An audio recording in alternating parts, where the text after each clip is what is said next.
to call the regular Temple City City Council meeting This for conference will now be recorded. April 20th to order. Pursuant to Section 3 of the Executive Order issued by Governor Newsom on March 2020, cities are allowed to hold City Council meetings via teleconferencing, and members of the public can observe and address the meeting telephonically or electronically. To listen to the meeting telephonically, please call 1-872-240-3212, access code 574-737-373, or through the city's live webcast on YouTube, Connect with TC, or YouTube Connect with TC. So at this point, Madam Clerk, could you do roll call, please? Yes, Mayor Yu. Councilmember Chavez? Here. Councilmember Mann? Here. Councilmember Vizcarra? Here. Mayor Pro Tem Sternquist? Your mic's in. Here. Mayor Yu? Here. Thank you. So for those calling in, your audio will be unmuted during public comments and when public comments open during an agendized item. You can also email your request to speak to City Clerk at templecity.us right now and indicate on the subject line the item you wish to provide comment. At this time, we're happy to have Mr. Jerry Jambazian, owner of the Wonders Cleaner and Drapery, located at 9136 East Las Tunas Drive. He will provide invocation. Mr. Jambazian. Thank you, Mayor. Let's pray. Dear Heavenly Father, we come before you tonight to ask for your blessing and guidance for our City Council meeting tonight. In the scriptures, you have said that citizens ought to obey the governing authorities since you have established those very authorities to promote peace and order and justice. Therefore, I pray for our mayor, for the various levels of city officials, and in particular, for this assembled council. I'm asking that you would graciously grant them wisdom to govern amid the conflicting interests and issues of our times, a sense of welfare and true needs of our people, a keen thirst for justice and righteousness, confidence in what is good and fitting, the ability to work together in harmony, even when there is honest disagreement, and personal peace in their lives and joy in their tasks set before them. I pray for the agenda set before them tonight. Please give an assurance of what would please you and what would benefit those who live and work in and around our beloved city of Temple City. Father, I continue to pray for those that protect us at all levels, including those deputies from Temple Station and our firefighters from Station 47 and all the troops and armed services that protect us. As we see an improvement in the effects of COVID-19, we continue to pray for an end to this tragic pandemic. It is in your most blessed name we pray tonight. Amen. Amen. Amen. Thank you, Mr. Jambazian. Thank you, Mayor. Next item is Pledge of Allegiance. Would you please stand?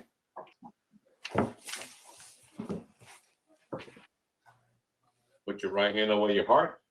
Ready to begin. I pledge allegiance to the flag To the flag The of United the United States of America, America. to the to the republic republic For for which it stands, one One one nation nation, under nation. God, under God, indivisible, indivisible, with liberty with liberty and justice for all. for all. Right. Please be seated. Next item is Ceremonial Matters. We have one presentation by the Chamber of Commerce. It is a quarterly update.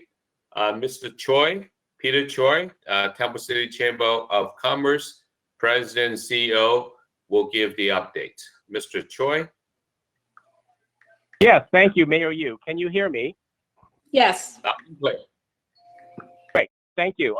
Thank you. Good evening, Mayor Yu, City Council, City staff, everyone listening in. I am Peter Choi, President and CEO of the Temple City Chamber of Commerce with our quarterly report covering January, February, March of this year. Let me get right into it. The Temple City Chamber continued to support and inform the Temple City business community with regular pandemic updates, virtual seminars, and direct engagement with businesses offering assistance. We were delighted to welcome our guest speaker for our regular monthly Temple City Today Zoom seminar series. Our guest speaker for March 10th was Community Development Director Scott Reimers, who presented on the Temple City Small Business Grant Program. He also presented at our March board meeting so the board members could help spread the word. Our most recent Temple City Today Zoom seminar on April 14th featured guest speaker Ed Chen of Athens Services, who presented on new changes to the residential waste services, because this is a big priority for Athens right now. And we look forward to having Ed back to present on changes to business services. We had a good turnout, almost 24 people. By the way, both Scott Reimers and Ed Chen did such a great job. The Chamber thanks them. They were great. January 20th, we did a seminar with PACE, the Pacific Asian Consortium in Unemployment, on the Paycheck Protection Program. It was a webinar. And also we had people from PACE who were there to help businesses that needed support, figuring out how to fill out the forms. We continue to publish, of course, our monthly Temple City Life newspaper to inform the public and stimulate discussion. This quarter, we especially enjoyed working with Dawn Taryn each month to enhance this year's virtual Camellia Parade. You may have gotten copies of the paper with your packets if you're lucky to get those. A sampling of other stories about Temple City in the last 3 months include a message from the mayor, State of the City, Parks and Rec Healthy TC Challenge, which I took a part in, and I lost 10 pounds. Thank you. Anyway, I digress. Temple City Express Library, Temple City Amateur Softball Association, Temple City Outstanding Senior Citizen, Temple City Historical Society, Athens Waste, Service Changes, etc. And as I say every time, if anyone listening has news you wish to share with the community, please submit it by the 20th of each month to info@templecitychamber.com. The Chamber continues to publish our e-newsletters, our e-blasts, almost daily with the latest information on how to navigate the COVID-19 pandemic. In the last 3 months, the Chamber published 72 e-newsletters, 72. 68 of them were English language and 4 were Chinese language. So this is just a sampling of what has been keeping the Chamber busy. But a big, big part of what the Chamber is doing, and this is really kind of the meat of the report, has been, and what we've been doing since the beginning of this pandemic, is looking ahead to what is to come and trying to anticipate that. So the main focus of this Chamber report is not what we have done in the last 3 months, but what lies ahead as we emerge from our quarantine into this next phase of the pandemic, which is, the post-vaccine world of hopefully eating out at restaurants, travel, and socializing beyond our pods. If we have learned anything during the past year, it is that we know what we don't know. And as much as we have learned this past year, we still don't know enough or a lot. The Chamber is having a lot of conversations and exploring ways and the city, of course, the ways we can help our struggling businesses, especially the restaurants. But this conversation is framed by the basic question of how will we all be living in the months ahead and into 2022? By this time next year, will we have returned to the way things were, mask-free, hugging strangers, packed movie houses, using public tongs to make your own salad at a salad bar? Or will we continue to exist in a fashion similar to how we are right now? For instance, as eager as we all are to order off a menu at a restaurant, the fact remains that many folks do not want to go inside a restaurant. This post-vaccine pandemic world that we're entering now, as all of us get our shots, offers us both a challenge and an opportunity. The challenge is to extend existing and find new ways to support our businesses, while structuring that support around the opportunity to enhance the downtown business district. I think the public perception of a downtown redesign has changed from an urban redesign that is unnecessary to an urban redesign that is necessary to address how we are living today and for the near future. That is both the big question and the big picture. The key is perhaps to create as much outdoor pedestrian-friendly space for residents and visitors to safely meet up and dine. We were delighted to work during the past year with the Dive, who were the first to set up alfresco patio dining, and thank you to Scott Reimers and Brian Cook and the city staff who worked with the Dive and other restaurants since. Baekjong, the Korean barbecue, we were delighted to work with them in Community Square, who built a whole exterior patio. That has been great. Some of the reasons to look at design options for the restaurant stretches of Las Tunas is, number one, of course, public health. Create outdoor spaces for stakeholders to enjoy. Of course, it supports local restaurants. There's a strong public desire to eat at restaurants again, a public desire for dining outdoors, and a public refusal to dine indoors. Create pedestrian-friendly downtown district, which has always been a shared goal for many, and now we have an opportunity to just think along those lines as we look ahead. The Temple City Chamber hosted the April meeting of VACE, the Valley Association of Chamber Executives, and during which we shared insights into how our respective cities are approaching the post-pandemic landscape. Senator Susan Rubio stopped by, and she noted that communities in her district, in our district, are enjoying their outdoor dining, especially in our Southern California weather. And many cities have taken steps to make it easier for restaurants and other establishments to use outdoor space in an attempt to keep the businesses afloat during this pandemic. Many LA County restaurants and bars obviously still face restrictions on indoor and outdoor capacity. So when it comes to what are some of the ways we can rethink the Las Tunas business district, we can immediately focus on enhancing solutions already in the works, like parklets. Parklets, when a restaurant extends their sidewalk dining seating to include the parking space or spaces in front of their location. Actually, in LA, in the State of the City speech yesterday, LA Mayor Eric Garcetti stated that he wanted to make permanent the already existing LA Alfresco program, which was announced a year ago, which streamlines applications and approvals to turn sidewalks, parklets, parking lots, and traffic lanes into temporary outdoor dining spaces. Many cities are examining making pandemic-era programs and policies permanent. Parklets can also be a test run for a full redesign of the downtown district in the future, if it's needed, dependent on our new normal lifestyle, whatever it may be. If people like the development of more open dining spaces, then the city may want to look at mitigating traffic speed, for instance, on the other side of the parklet fences. So parklets just create, we know the benefits of it. I won't go through all this, but one of the things the city council might want to approve a selection of city-approved parklet designs, which would ensure that all the parklet design aesthetics match community standards. For instance, like cement plant holders instead of K-rails. These are the aesthetics that a city and residents may want. This would also streamline, having a city-approved parklet design would also streamline the building approval process. Restaurant owners would save time and money that they would have spent hiring architects to design the parklets. And city staff would save time and energy reviewing, approving unsimilar design proposals. A second quick option that both residents and businesses may find appealing is street closure, specifically shutting down Las Tunas between Golden West and Temple City Boulevard, for instance, between 6 p.m. Saturday night until 10 p.m. Sunday to create a pedestrian walking district in our downtown during the weekend when Las Tunas is not used for commuter traffic. An example of this is the city of West Hollywood, who announced that they will regularly shut down Robertson Boulevard between Santa Monica and Melrose, which will become a pedestrian zone each week between 6 p.m. Saturday and late Sunday night. Like LA, the move is an extension of the city's temporary outdoor expansion permit program, which was launched in August. So the chamber, is eager to work with the city, look at existing regulations and programs, and see how we can enhance them, continue them, get ideas from them. Closing a few blocks of Las Tunas to provide a pedestrian-safe space that allows for appropriate social distancing as the public health department eases capacity restrictions. This would be very popular summer-wise, and folks want to get out of the house. So to sum it up, and thank you for bearing with me, but I'm at the end. To sum it up, the Chamber recognizes that we have a challenge to support our local businesses and restaurants and an opportunity to rethink our urban planning, specifically as it reflects the new normal, be it with parklet, street closure, or other ideas or proposals. Certainly, the Chamber is eager to engage with the city and the community and our businesses to craft a path forward that enhances the quality of life for all the stakeholders in our city. And certainly, enhancing the quality of life for all stakeholders is a mission that everyone listening to this report agrees and supports. So that is our report, Mayor Yu. Thank you. Well, thank you, Mr. Choi.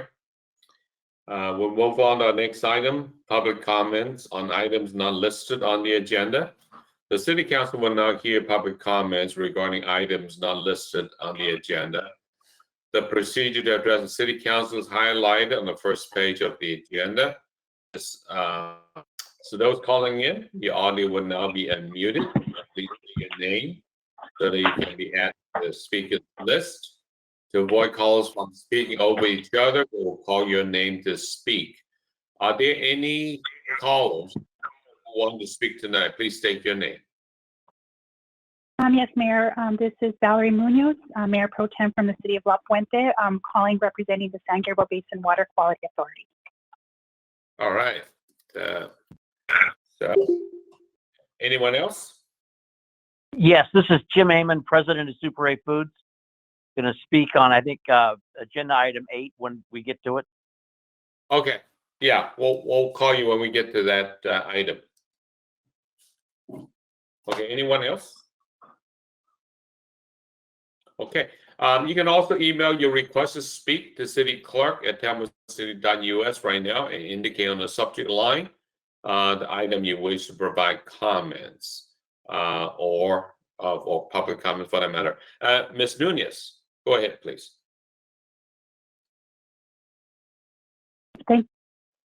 Hi, can you hear me? Yes. Yes, hi.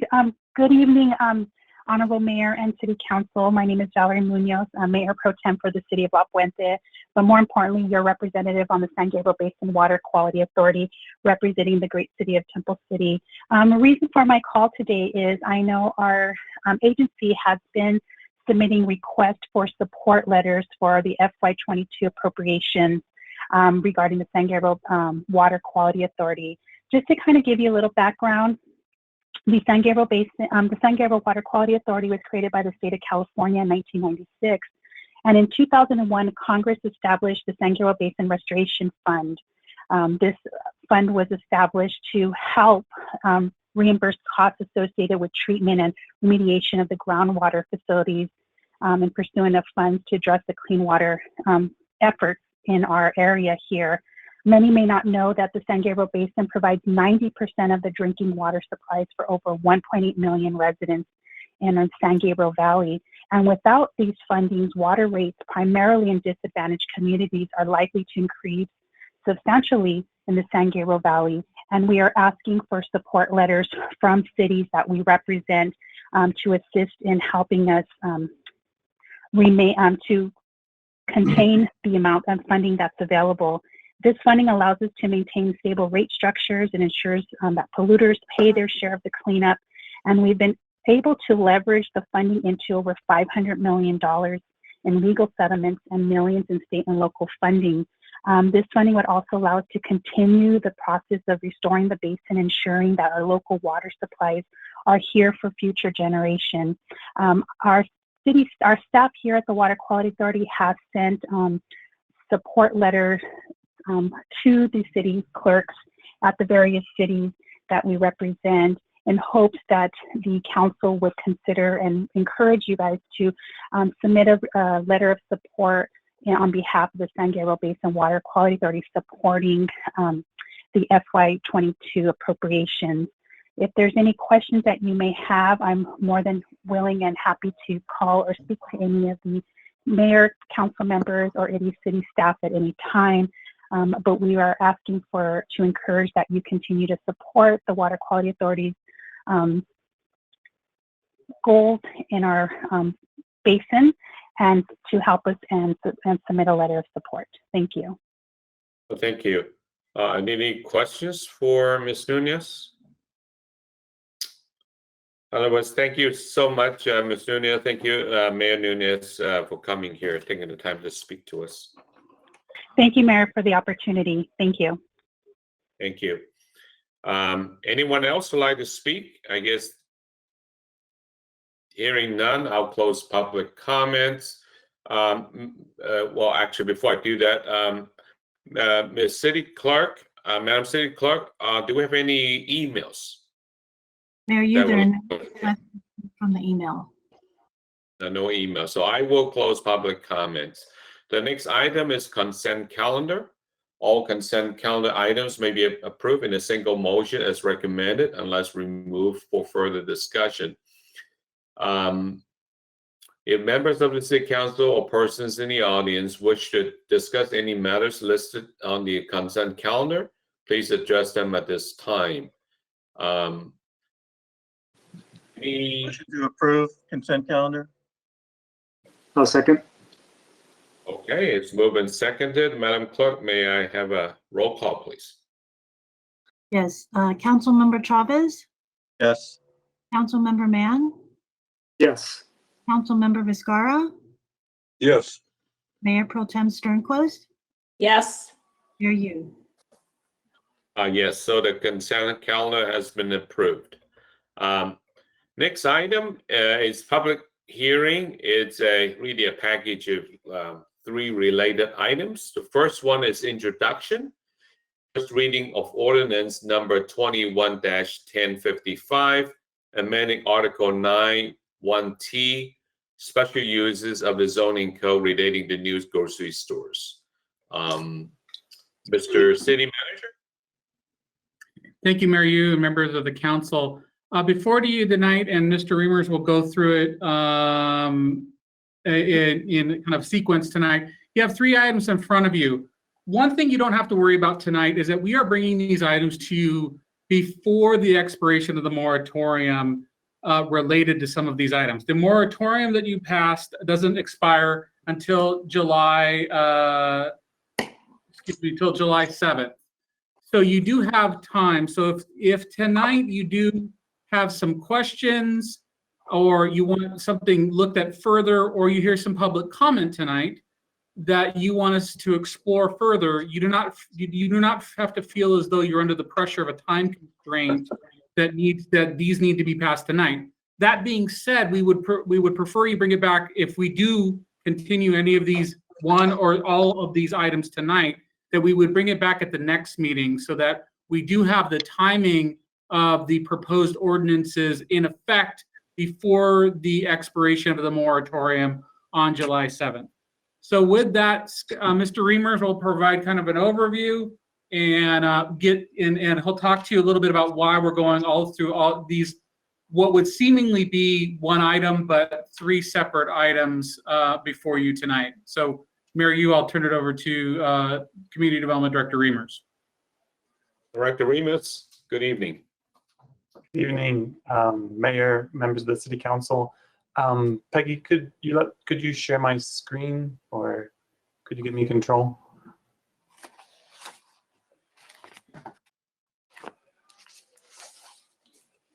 Yep.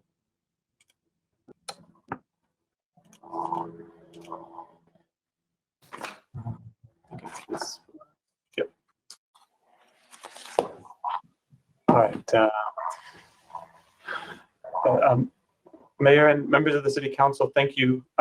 Tonight, as the Mayor said, we'll be seeing 3 pieces of this one package.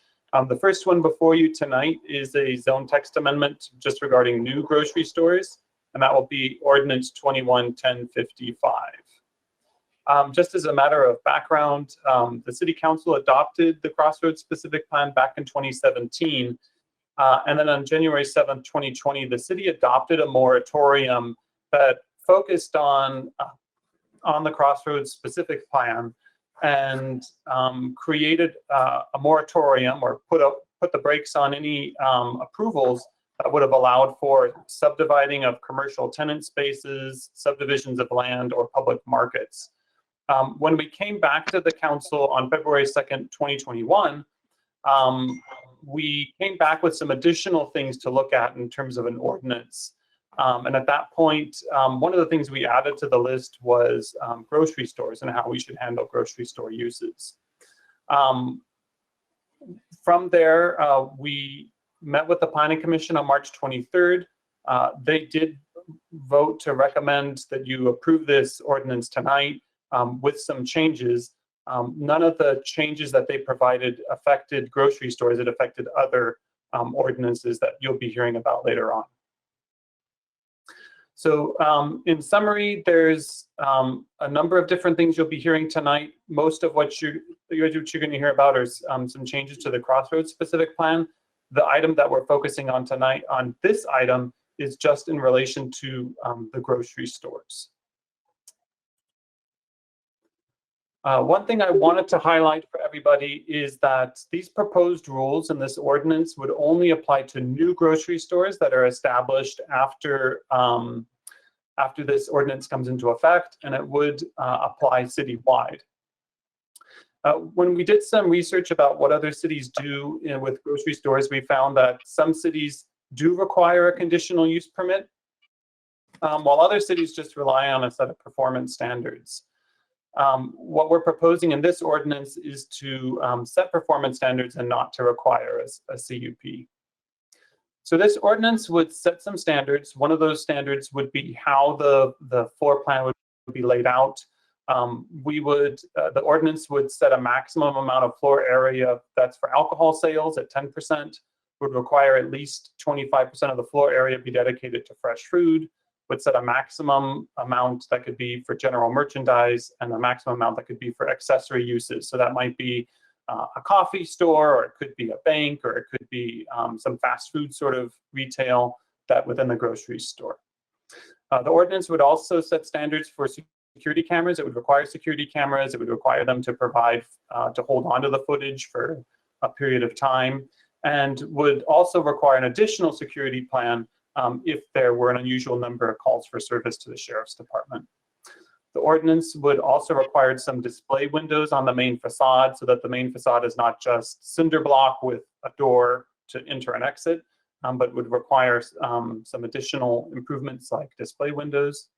And then would require those accessory uses like kiosks, recycling centers, vending machines, all of those would need to be located inside a grocery store. Instead, the goal would be to have the front of the market not be a place to store excess food or excess kiosks, but a place to display flowers or seasonal decorative items. And the goal here is that these would be placed not on low quality materials, but be displayed on a nice display. So the ordinance would not allow for these items to be stored on a pallet or just in cardboard boxes or plastic crates. As we went through the process, one of the things that we wanted to focus on was making sure that we got a quality grocer, like some of the grocers we already have in town. And we were trying to distinguish what that would be and how to do that. One of the things we found was that in terms of lighting, we wanted to make sure that fluorescent or LED light tubes were hidden from view, so just had some sort of shield over them, and wanted to make sure that any aquariums or such would be kept clean and free of algae. One of the things we also heard while we were doing our research was that grocery stores can sometimes have issues with their loading docks, just from that sometimes that's where a lot of waste is stored, or it's very noisy. So if there are complaints to code enforcement, the director can require them to submit a plan to limit the loading dock utilization. And then they would also have to comply with current codes for loading docks. And with that, our recommendation is to introduce this ordinance for first reading, waive further reading, and schedule for second reading on May 4th. And with that, I'm available if you have any questions. Thank you, Director Reeves.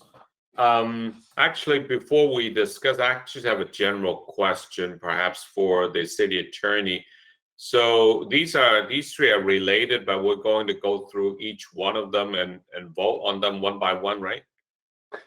That's right, sir. We're actually going to, Mr. Reimers gave you some basic background for all three, but you're going to receive a presentation, take public testimony, and vote separately on each one.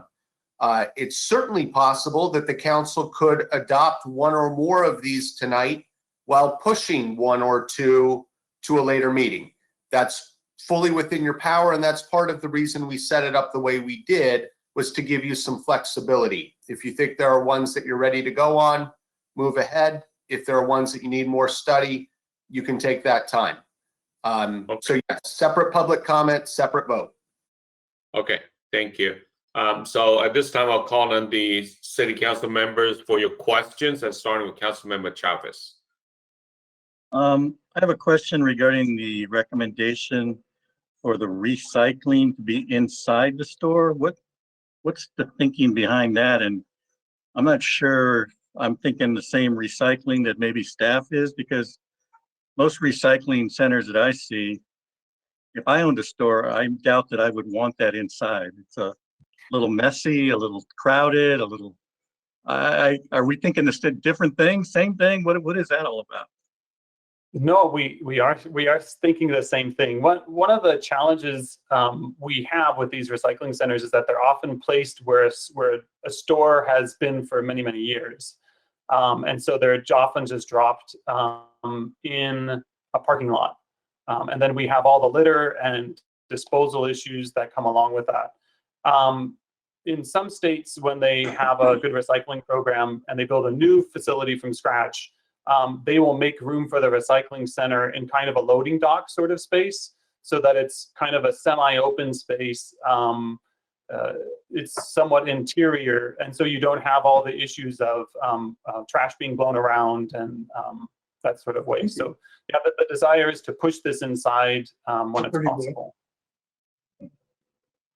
Okay, I'm not sure what you mean by somewhat interior, because the staff report says it must be indoors. So I guess that's still to be determined what is indoors. If it's on a loading dock, that's different. If it's, I for one would not want to shop in a grocery store that has recycling inside next to the products. I'm assuming that all of that will be somehow fleshed out a little more detail as far as what we mean by indoors and where it actually will be indoors. Yeah, the way I've seen it in the past is that it's like a three-sided room, and it's walled off from the rest of the grocery store. So you might see it back on the loading dock side of a grocery store. It would have three sides. The one side might be more open so that they can pick up and drop off the container, but it's basically indoors, and it's completely walled off from the rest of the grocery store. Okay, so again, tonight we're just being asked to approve this in general, but I'm assuming at some point there will be more detail added to what we're actually approving as far as the indoor recycling. Well, when we do get an application, it would be the job of the Community Development Department and me as the director to interpret how to apply this rule to this specific request. Okay, but I would like to know, as the policymaker in the city, what we're actually going to be approving before I approve us to move forward on it. So that's my concern. If it's not clear to me, how can it be clear to the public? And are we going to just make it up as we go? So, I mean, I understand, and that's what I'm saying. Is this just in general, or is there somewhere in here that identifies exactly where this recycling place is going to be? And I see that you have the report up in front, so I'm assuming it's somewhere there. So section H is where it says recycling facilities, including collection facilities and reverse vending machines, must be indoors. Well, that doesn't tell me any more than what your report said. So I don't want to belabor the point, but I'm just a little concerned about what recycling is inside. Other than that, we can move on. I have a concern about that. Right. Thank you, Mr. Chavez. Move on to, are you done with questions? Do you have any more questions? No, that's all. Thank you. Yeah, thank you. We move on to Councilmember Min. I don't have any questions. Thank you. Councilmember Viscara. The recycling, I think I like the idea. We have that mess out in front of Ralph's right now. And besides looking bad, it takes away their parking places. It gets people endangered walking on with their carts and their bags and their bikes and all that stuff.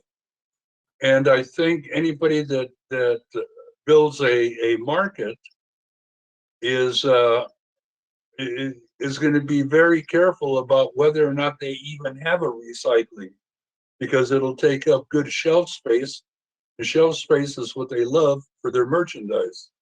So actually, I think it's a pretty good device to maintain some level of control and order to that whole recycling thing. I would bet that any new market coming in probably wouldn't even have a recycling, unless they're mandated to. I don't know.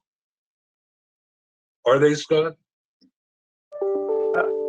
I'm not too familiar with the rules. I know there are some state rules about us making, the city has to make certain allowances for them. But the city already has 2 recycling centers in town, so I don't think we have to, I think we've met our requirement. Yeah. And then could you put that analysis up again?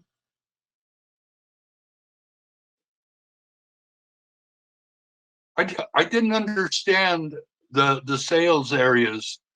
Their whole thing is 55%. What happened to the other 45? Yeah, so some of them are maximums and some of them are minimums. So the goal here is to make sure that what the city gets is a verifiable grocery store and not something that's trying to pretend to be a grocery store. So we wanted to make sure that there was a sufficient amount of fresh food that's being provided, that the general merchandise section wasn't over what a standard grocery store would have, and that the food court or something like that wasn't excessive, but that it's still mainly a grocery store. Okay, I understand. Thank you. That's all I have, Mayor. Thank you. Mayor Pro Tem Sternquist, questions? Just to put it in perspective for me, Scott, what percentage of the area where Super A has the food, where the bakery and the hot food, like a deli, do you know what percent of the market that they use for that?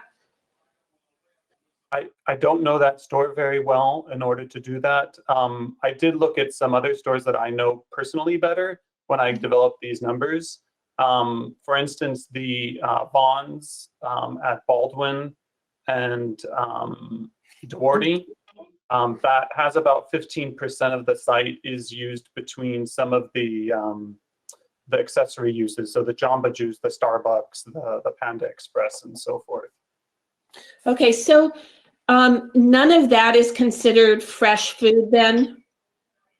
No, those would be considered accessory uses. They're like a business within a business. Okay, thank you. No other questions. Well, thank you.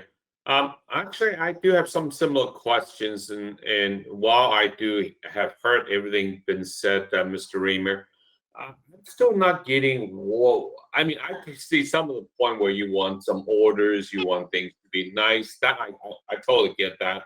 I can even understand why you want the recycling to be indoor, but I think it would be good for just to follow up on the council member Chavez's point. It would be good to, I mean, if we were to bring this item back, it'd be nice to see some examples what that indoor recycling might look like.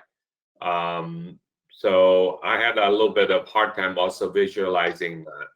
But back on the sales area, I'm not really sure what you meant by, a store pretending to be a grocery store.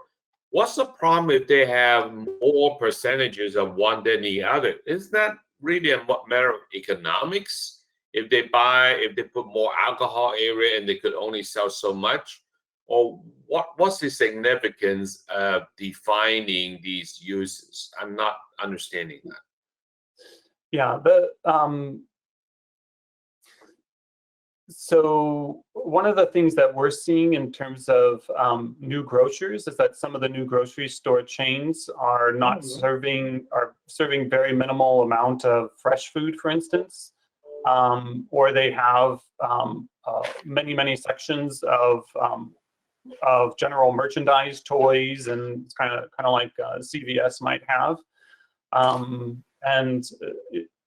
The goal of this ordinance is to get a grocery store similar to what we normally have, which is, you know, a Ralph's or Super A Foods or those sorts of grocery stores that sell fresh food and so forth. I hear what you said, but I don't understand the reason why we need to limit that, because what's wrong with it? Because here, we also want to facilitate or encourage people to develop, and putting too many restrictions on it. I just, at least personally, I don't see any reasons for that. I think the retail market is driven by economics, what sells and what don't sell. If the trend is having more accessory uses and be successful, I personally don't see why that would be an issue. And then on the next slide you have, which is the outdoor display limited to flowers and plants, seasonal decorative items. While I appreciate flowers and plants, and I also appreciate seasonal decorative items, and I also agree with you, we shouldn't have pallets and cardboard boxes and plastic crates, but I'm not sure we should really limit the flowers and plants. I mean, it's like, you know, in the old days when you walk down Main Street, you see a lot of displays on the market or on the sidewalk. You see display on all kinds of merchandising. I'm not sure limiting them to just flowers and seasonal decorative is really inducive, especially in addition to sales, especially I think to Mr. Peter Choi's point earlier, the post-pandemic retail world may be a little bit different than what we know, and I personally don't see any. So why are we trying to restrict them? Is my question. I think we're trying to be responsive that, to really find a good quality tenant, a good quality grocer who's going to provide a good quality display. And so limiting that to, things like flowers, plant, and seasonal decorative items from our perspective would signal that quality.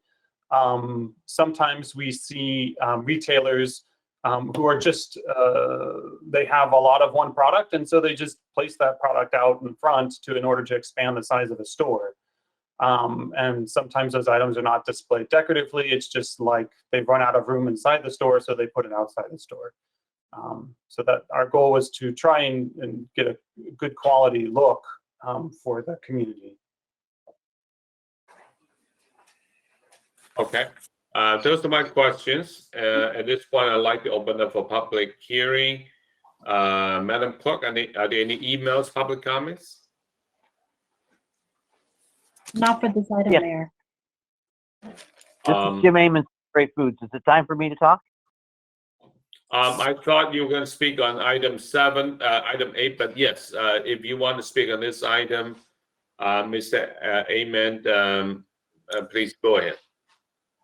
Okay, you're talking about putting a market where the Kmart was, putting a second market on the same shopping center, I just think it would just hurt both of the stores.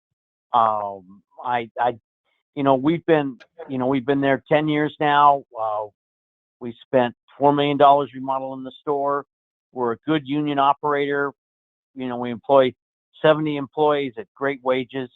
I just think putting a non-union store in there to, cut my business in half would just not the right thing to do for the shopping center. If you have any questions, I'm here to answer them. The bakery and the hot foods is about 10% of the store. And then you have the meat department behind it, another 10%. And the produce department's like 15%. And any questions I would be happy to answer. Okay, thank you, Mr. Amen.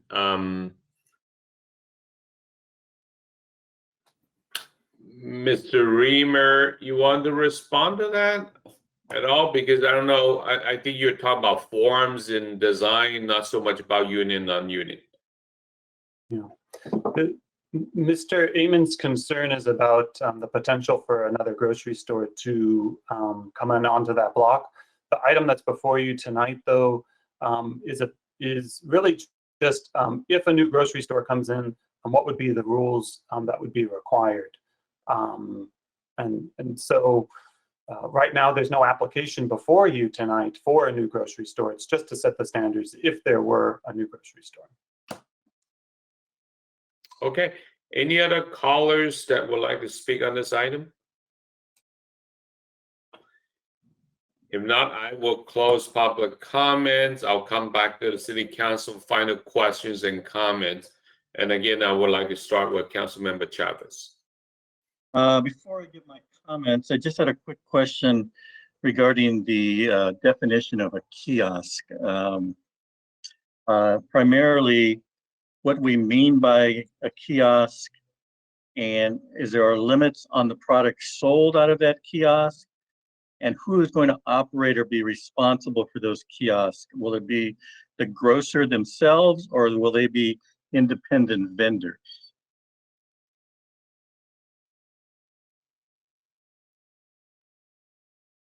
Mr. Reamer? You're muted. Sorry. Yeah, okay, now we can hear you. Sorry about that. The kiosks were meant as the types of mechanical kiosks that you would find sometimes in the front of a grocery store. Sometimes they're pickup and drop off locations for Amazon. Sometimes they're a place where you can sort coins. Sometimes they're a place where you can make keys. They're all these kind of accessory type uses that are located. Sometimes they're in the front of the grocery stores, but when the grocer runs out of room, they put them on the outside. My familiarity with kiosks is limited to what I see in the Paseo in Pasadena, where there's small carts and there are vendors who sell different products out of those carts, and they basically rent a space, I'm assuming. Is that something that would be allowed under these new policies? Or let's say a vendor who wants to operate selling sun eyeglasses out of a kiosk inside this grocery store. What are the limits? And again, who is going to be responsible for operating these? Is it going to be the grocer, or will they be able to obviously probably, I guess, farm this out to an independent vendor? And does that independent vendor then have to get a separate permit to operate that kiosk within the grocery store? So that type of a kiosk would be allowed under the 15% rule that says that 15% of the floor area could be for an accessory type use. So that could be like a kiosk on the floor of the grocery store. Typically, the way we handle that is they just require a business license in order to operate that store, and that's typically done as a separate vendor. Are you aware of any grocery stores in our general area that actually have kiosks within their boundaries? Well, it kind of depends on how you define a kiosk. There is the Vons at Baldwin and DeWarty that has some accessory uses inside. I could imagine an accessory use like that where someone just sold flowers or a florist type shop. But my understanding is that if you're using Vons as an example, when you go into Vons and you go to the flower department, you still take the flowers and pay for them as you exit through the area where you would buy your groceries. Is that Is that, so we're not going to have actually people selling their wares separately from what's inside the grocery store. Is that correct? And in the case of the bonds, there's also, for instance, a Jamba Juice kiosk that's Actually, near the they're front closed. entrance. They're actually closed now, but I know that there's a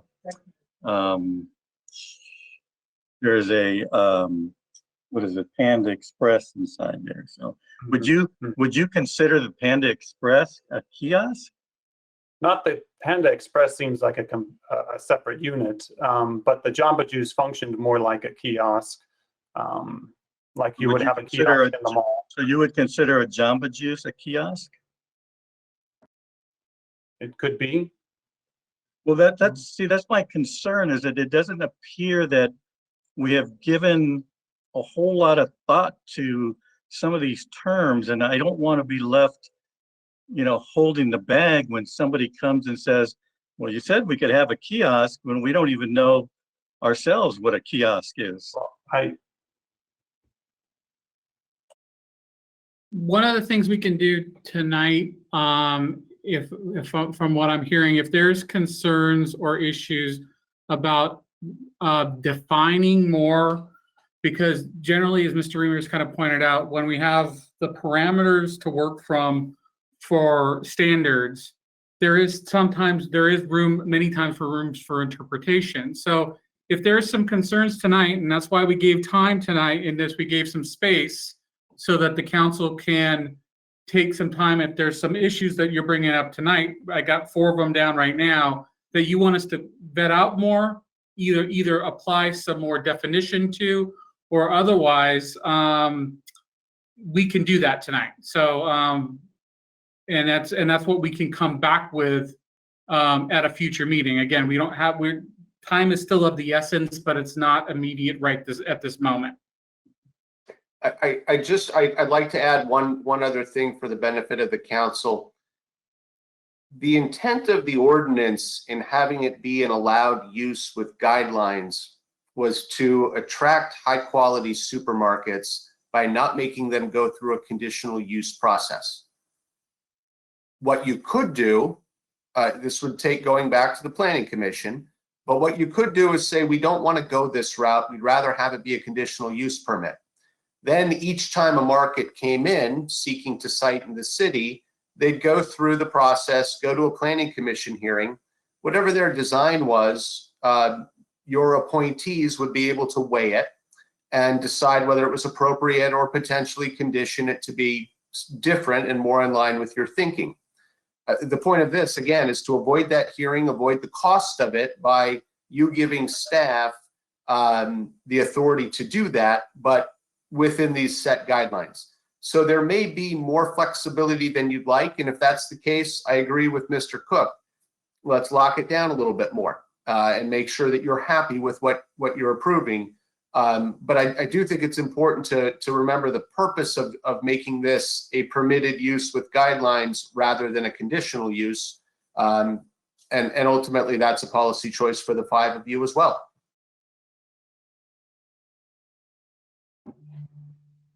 Councilman Chavez, you're on mute. I said, I don't disagree with the goal of the high quality supermarket. I don't think any of us would disagree with that. I'm not sure that I would categorize a high quality supermarket that has necessarily indoor recycling, or even for that most all these kiosks, without knowing exactly what a kiosk is. But yeah, I mean, my only concern is that and I understand where you're coming from a legal standpoint, that sometimes it's better to be general and let staff work on the details. But since this is going to be an ordinance, I would prefer, at least I would be more comfortable with a little bit more definition, or a little bit more fleshed out, and maybe even some examples of some of these things that have worked elsewhere that we could actually take a look at and see if that's the right thing for our city as well. That's all I'm asking. No, I think that's completely fair. I can give you an example. As you know, my family, we have extended family back east. in that climate, they've had to have recycling indoors all these years. What's standard is you go in the first set of sliding doors, and usually off to the right, there's another set of sliding doors. And inside there are the reverse vending machines. And so you've just got people feeding the reverse vending machines, but there's that second set of sliding doors so that if you're not dealing with the recycling, you don't smell it, you don't see it, you hear it when the doors open, but that's about it. But you're right, that's not presented to you tonight. So if you and the rest of the council want more details on that or on anything, then you should give us direction to bring that to you so that you feel comfortable. And sir, I don't think you should give us a level of discretion without feeling comfortable about it. So this is the right time to talk. Well, and I do agree with Councilmember Vizcarra's point that getting back, and I don't want to belabor the point, but high quality supermarket in my mind probably isn't going to have a so-called indoor recycling. I would hope, but who knows? I don't know that they necessarily make a lot of money on those things, but maybe they do. Whatever. All right, that's all I have, Vince. Can I tag on to that, Tom? Sure. Yeah. Well, it's up to Mayor you. Oh, please, Councilmember. Yeah, I mean, just real quick. We need to find out if it's mandated that we have recycling. That's the only thing I'm saying. Mr. Reimers is correct. You have to provide within the state guidelines require recycling centers in town. It's not dependent upon the amount of grocery stores you have entitled or permitted throughout a city. So and there is some by right ability for recycle centers, which we now have 2 in the city. So we'll double check that, but I'm pretty certain on that issue, sir. Yeah. And let's find out if we can get away with just having 2 and not worrying about any more. Okay. All right. That's it. All right. Councilmember Mann. Thank you, Mayor. About a lot of, as everyone was saying.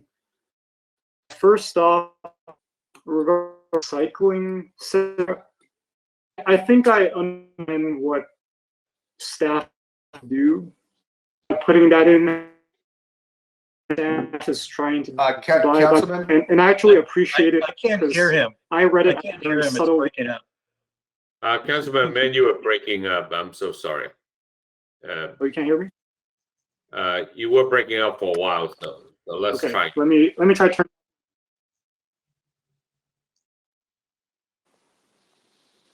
Okay, can you hear me better? Yeah, we hear you better now. You can hear me better? Okay. So regarding the recycling issue, I actually interpret it as a subtle way of discouraging a recycling center to be on site. And as Councilmember Vizcarra mentioned, I mean, I don't think anyone really likes the recycling center that we have out at Ralph's.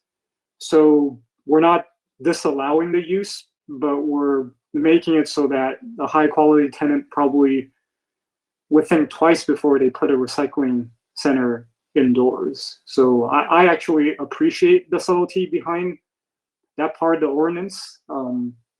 But I do agree it would be helpful to have some examples of what an indoor recycling center might look like, just so we have a definition and we're more mentally prepared to deal with it if it should come up. Regarding the Mayor Yu's comment about the restriction of uses, I do share that concern, just because understandably the percentages might seem a bit subjective. From what I understand, Mr. Reimers, your numbers are based on sort of your professional judgment of what the planning definition would be of a high quality supermarket. Is that correct? Yes, sir. Okay. So my question kind of related to the point that Mr. Murphy brought up is, does our ordinance allow for a CUP process to occur if a grocery store comes in and wishes to go beyond what the current ordinance states? Or are they only allowed to follow that ordinance?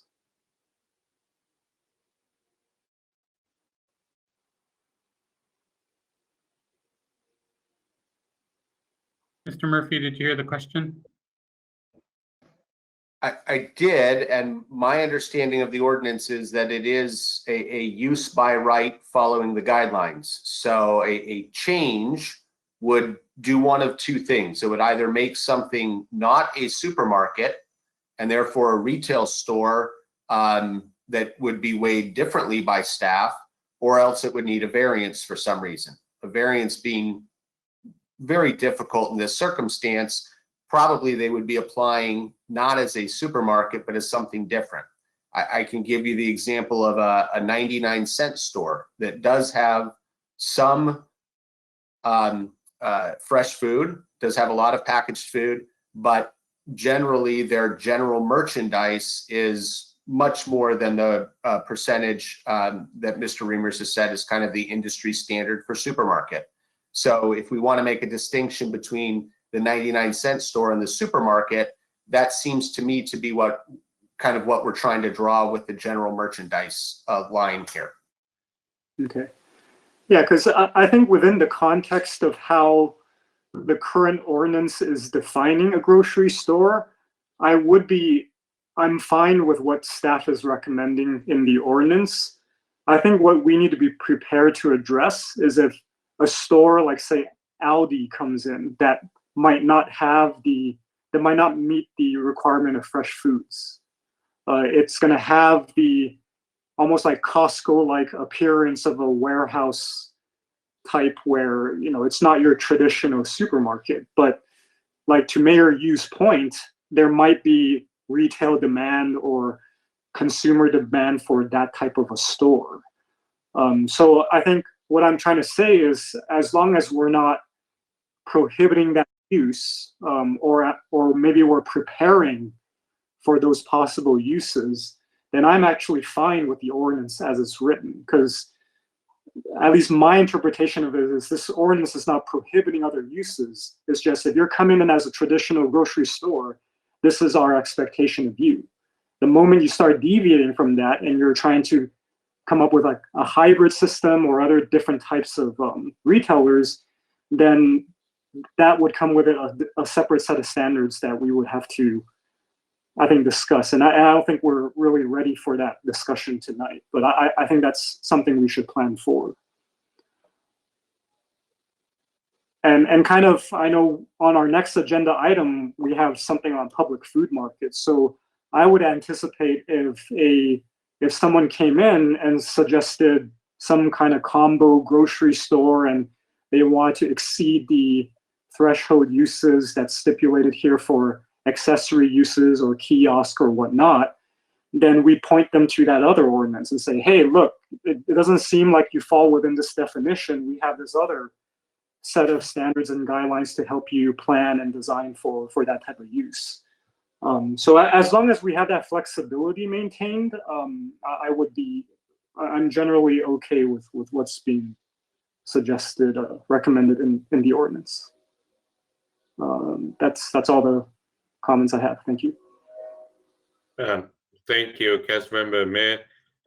Director Reimers, you want to respond to that? Because I think Councilmember Mann raised some pretty, at least in my mind, pretty important issues. I really want to hear your answer, and maybe Mr. Murphy can also help, because that's really where I'm going as well with the. And sorry, Mayor Pro Tem Sternquist is kind of jumping in, because I really want to hear you respond to that. Why is it so important to spell this out?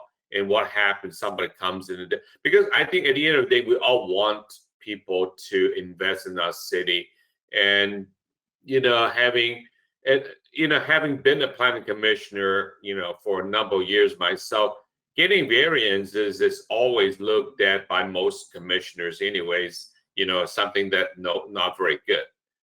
So want to hear your answer to that.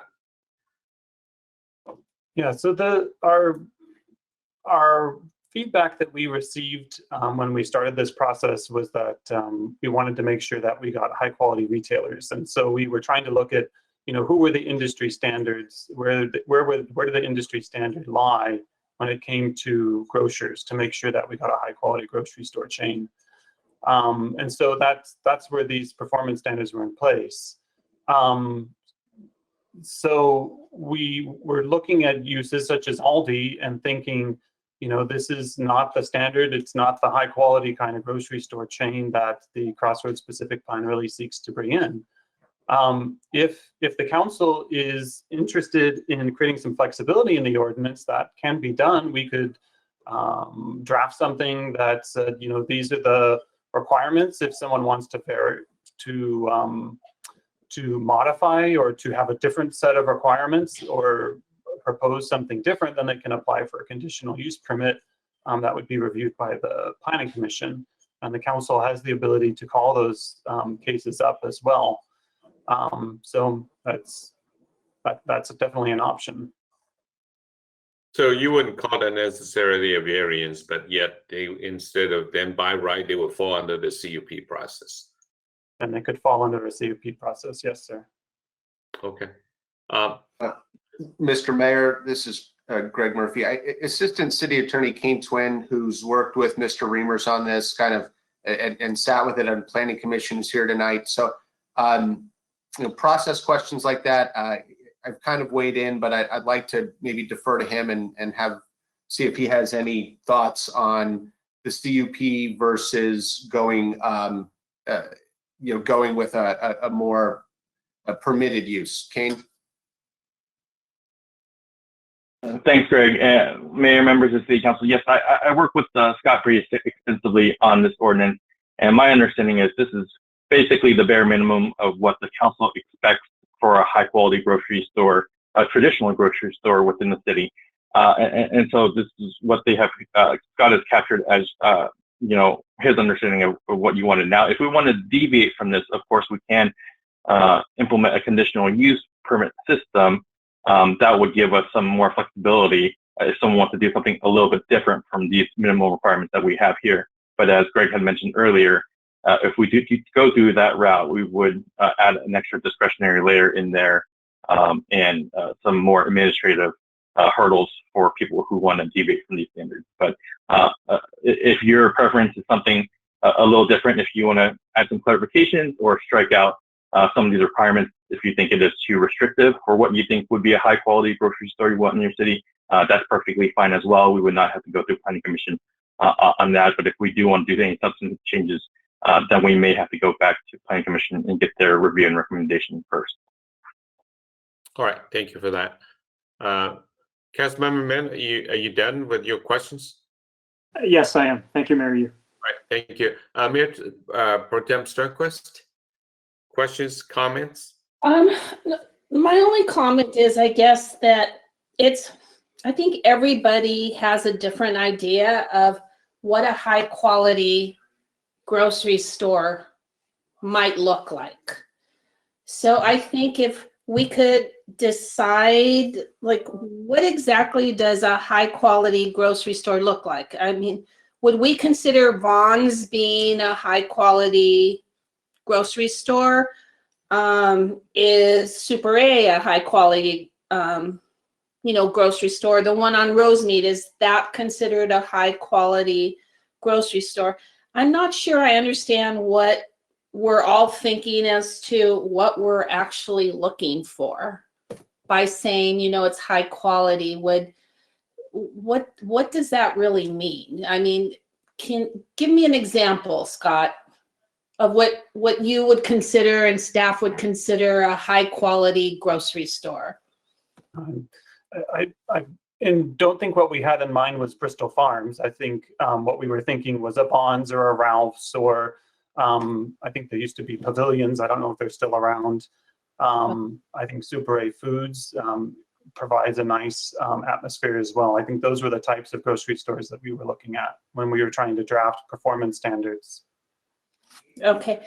And something that would not be considered a high quality grocery store might be, I mean, I don't want to single any one store out, but I mean, something like 99-cent store where maybe the quality of the fruits and vegetables is not as high quality as, say, Vons or Super A. Would that be kind of how we could compare? I think you could compare it that way. I think from a shopping experience perspective, there are some grocery stores or similar type uses where instead of taking stuff out of boxes, they just put the whole box out on the shelf in order to display things quickly. Those are the types of, or maybe they don't have people there to bag groceries. It's really kind of a self-serve type environment.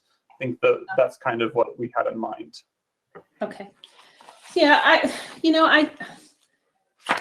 I mean, I think it's difficult because I don't want to get caught up in the weeds and of, you know, what staff is looking at. But I mean, I definitely agree with Tom and others who share, like, when you walk in, do you really want to see a recycling center first when you walk in? I mean, I know in, like Greg, you said in the East Coast, I mean, it's out of necessity. Pretty much, right? So here, I mean, weather is nice most of the time. So yeah, I think that's would be just my biggest concern, is taking a look at what like a recycling center looks like. For example, I'm envisioning something like Super Pets, although it's not a grocery store, but up in Foothill, you know, you walk in, but if you look right to the right when you walk in, there is a separate entrance to where they groom the dogs. So it's separate from all the, you know, the dog food and the pet toys and the fish, etc. So that's what I'm kind of thinking. You know, I normally, and I don't take my dog there for grooming, but I don't even pay attention to that when I walk in. I mean, I just know where I'm going to go and get the food and what have you. So I'm assuming it would be something similar to that kind of look, possibly. And I'm okay with that because I'm not focused on that because I'm not going there for that. But yeah, I think other than that, I think it's kind of hard to say, okay, well, you know, it's 25% of this and 15% of that. If you make that too rigid, then it's not going to really be a place where the owners are going to be able to be flexible enough and expand what is doing well in their store within the limits. So I think we need to be fair to the people who, you know, are the owners of the grocery stores also, and make that as flexible as possible within the scope of the ordinance. And that's pretty much all. All right, thank you, Mayor Pro Tem. I think I generally agree with my fellow council members, and I think some kind of clarity would help us greatly in understanding Mr. Reamer and Mr. Cook. You know, perhaps, at least personally, I feel that if we can bring this back and give us some more clarity, for example, if we can, I mean, I understand the intent and I appreciate Mr. Reamers and Mr. Cook, why you bring this back, and I appreciate that. I appreciate you trying to streamline the process by not requiring a CUP. But I also think that, you know, I don't want it to go into a variance if somebody should have a different a form factor that's a little different than what you have envisioned here, and then would like to, of course, give the director the or give the commission a process. We're going to hear something perhaps a little bit different, but yet, you know, having been a commissioner, like I said, people tend to think if you don't fall into certain modes, it must be bad. Therefore, I mean, I heard other commissioners said that your variances must be rare, seldom and rare, unless it's so. I really don't want that to happen. And I also think that some of the questions that have been brought up, like what does an indoor recycling center look like? Personally, I can imagine that, but I'd like to, obviously see some examples of that. And I think will help us. And finally, back to my point that I pointed out earlier to Mr. Choi's comment about the outdoor, the post-COVID world, the outdoor retail may be what we really wanted. Whether we really want to shop indoor as much, I don't know. And I don't have an answer, but I just don't want what we put in here really limit people's ability to come up with a new form factor for retail in the post-COVID world. I mean, I've been asked, well, what's a post-COVID office look like? Actually, I don't have an answer. But similarly, I don't have an answer of a post-COVID retail world look like. So I just don't think that we should have some flexibility built into our ordinances and allow those that may have a different idea the ability to do something different, obviously with the discretion of the director, with the discretion of the planning commission.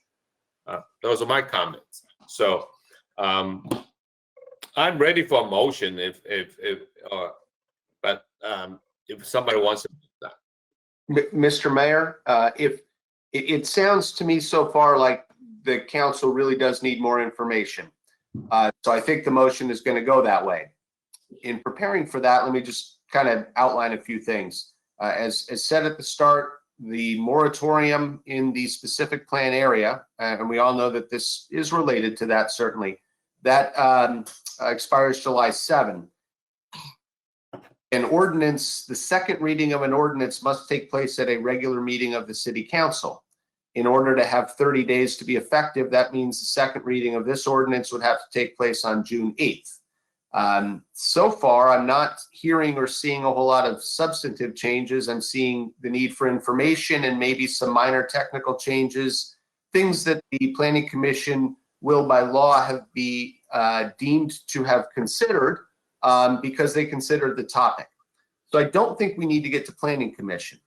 That means that we can bring this back at either of your meetings in May. So if Mr. Reimers thinks it would be better to come back at the second meeting in May and hash it out then, that's fine. If he thinks he would rather come back at the first meeting in May in case we need to continue it a second time, I leave that up to him. But I think it's worth asking just so that we know what date the motion will be made for. Thank you, sir. Thank you, Mr. Murphy. Mayor, if we may. So, and then I've jotted down about 6 items that we would need some clarification on. Obviously, the percentage of uses, the recycling, outdoor display and use, definition of kiosk, and talking about the discretionary components of rather loosening the limitations so that you have some discretion so that we're not bound by this going through a variance process. So that's what staff would have to come back, tackle with a little bit, and then come back to you with. I think that summarizes everything. Right, thank you. Mayor, you have a really quick legal question for Greg, if you don't mind. I think I know the answer, but in reading the report, it appears that that this new ordinance would apply only to grocery stores that are established after, of course, the adoption of the ordinance, and would not apply to any of the existing grocery stores. So would those existing grocery stores, if they want to make changes consistent, let's say they say, hey, well, they can do this, how come I can't? They would have to go through the CUP process to do that? To adopt a different use or change in their grocery? I would say, sir, that if they wanted to come into line with what is then the standard, they can do so. We're simply not forcing them to come in line with this standard. Okay, so they wouldn't have to do anything but just comply with the standards that are in effect if we adopt them. Yes, sir. Okay, thank you. All right, thank you.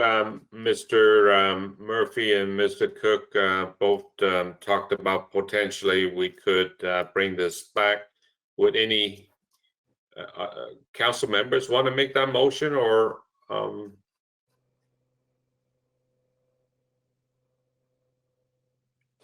you okay in approving it the way it is?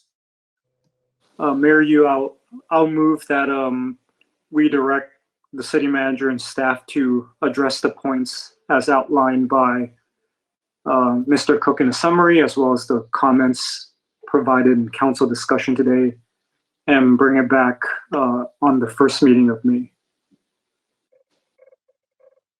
We have, okay, it's moved and seconded. Madam Clerk, roll call, please. Yes, Mayor. Councilmember Chavez, Yes. Councilmember Mann, Yes. Councilmember Viscara, Yes. Mayor Pro Tem Sternquist, Yes. Mayor Yu. Yes. Thank you. So we'll, Mr. Reimers, when do you think you'll bring this item back? I heard that the motion was to bring it back on May 4th. Right. Does that give you enough sufficient time? It will be difficult since the staff reports for that meeting are due tomorrow. But if it's okay with the council, it would be helpful if we brought it back the second meeting in May. Okay, Mr. Murphy, do we need to take another vote on amending that motion? Yes, sir, we do. Thank you. Mayor, I'll make another motion to bring all the points back at the second meeting of May. Second. I'll second that. Right. They move and seconded. Roll call vote, please. Madam Clerk. Yes, Mayor. Councilmember Chavez, Yes.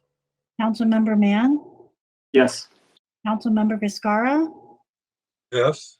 Mayor Pro Tem Sternquist, Yes. Mayor Yu. Yes, thank you. We move on to the next item, which is introduction and first reading of ordinance number 21-1056, amending Article 9-1T, special uses of zoning code relating to public food markets. Mr. City Manager.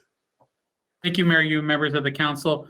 I won't repeat again, as you know, with the moratorium, we spoke about that. Again, tonight, as you're looking through these standards, which the specific plan did not speak to public food markets, either in definition or in application in terms of the specific plan.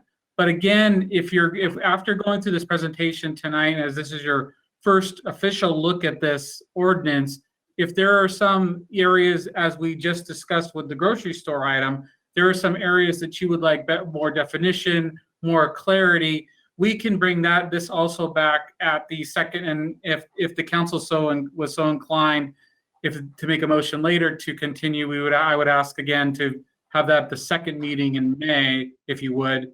But with that, if Mr. Reimers can go ahead and make the presentation for tonight, and then we can have that discussion. Thank you, Director Reimers.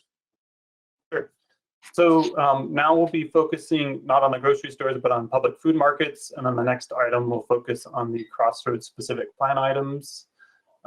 In general, the way the industry defines a public food market is it's a diverse group of owner-operated shops or stalls selling a combination of groceries, baked good items, flowers, beverages, arts and crafts.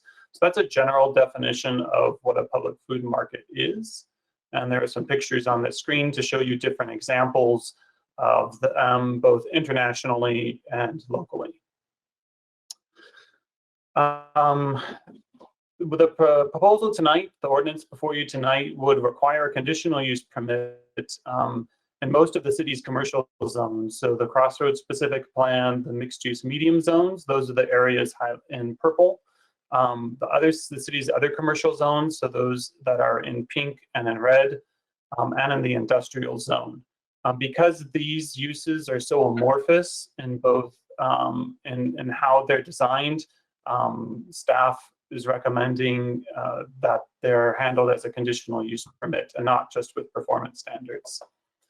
As part of that conditional use permit, the ordinance would require the Planning Commission to make certain findings. And one of those findings would be that the Planning Commission would have to look at the application, the evidence that's provided, and the arguments made by staff to determine whether the application provides high quality improvements and whether the manager demonstrates the experience to operate the use successfully. One thing that we've seen in regards to public food markets is that the interior design is an important component to a successful market. And so the ordinance would require an interior design plan that's developed by a licensed architect. And this is very similar to what shopping malls, for instance, require of their tenants. They have a interior design plan with certain specifications for kiosks and for the tenant spaces. And so this is an example of one page from a mall's sort of interior design plan. The ordinance would also set a guideline on the mix of uses. So no more than 10% of the use could be for general merchandise, and no more than 33% of the use of the floor area could be for prepared foods. So really the focus here is on selling of food items and selling items that are not prepared food items. In terms of the customer experience, the ordinance would require each of the booths to have a rear entrance so that storage and service is provided from the rear, just like at a shopping mall. You don't see the rear access. All of that's taken off of a central kind of hallway that's out of sight. There would also be a prohibition on tobacco and cannabis uses and a limitation on the number of booths that are selling alcohol. There would be one per 30,000 square feet as a maximum. The non-food vendors would need to be located in the non-prominent areas. So those would be areas along the perimeter of the building. And the ordinance would require a separate entrance at the main facade. So that goal of that requirement is that the public food market would stand as a major tenant and not as a subtenant of the site. So they would have their own entrance from the front, and then to provide a high quality environment at the beginning, to require some sort of flower or seasonal sales items, decorative items at the main entrance. The ordinance would allow them to provide a weekly outdoor market in the parking area.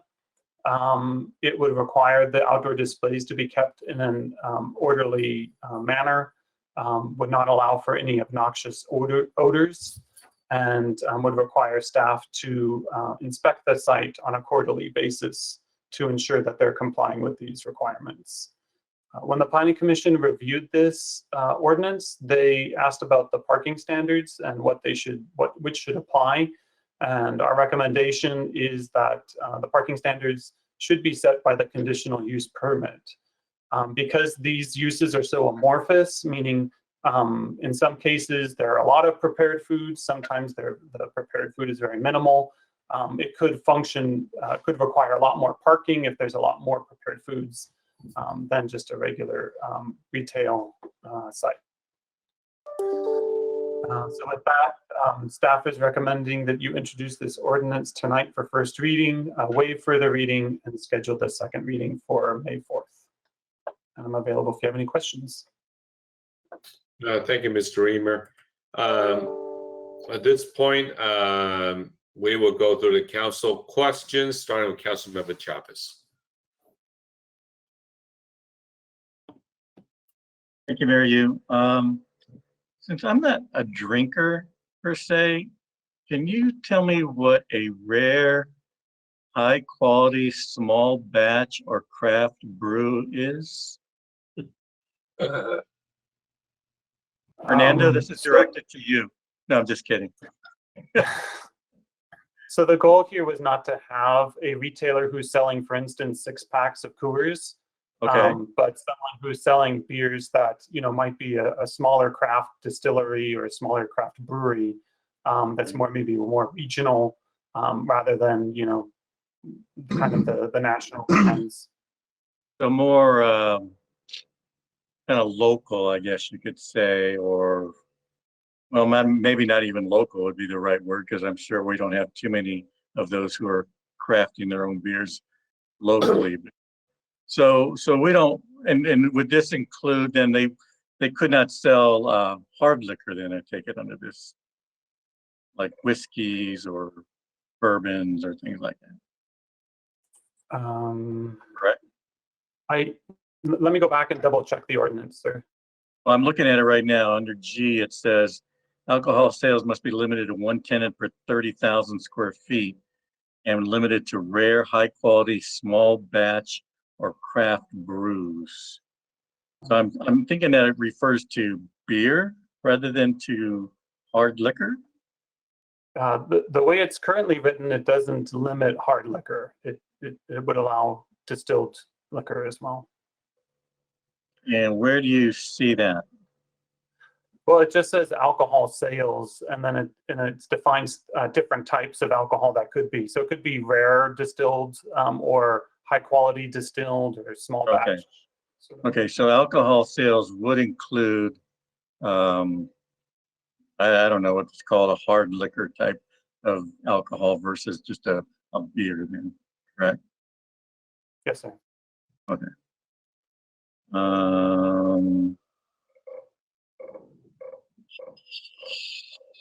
Who determines whether a smell is obnoxious? And this is probably the lawyer in me coming out.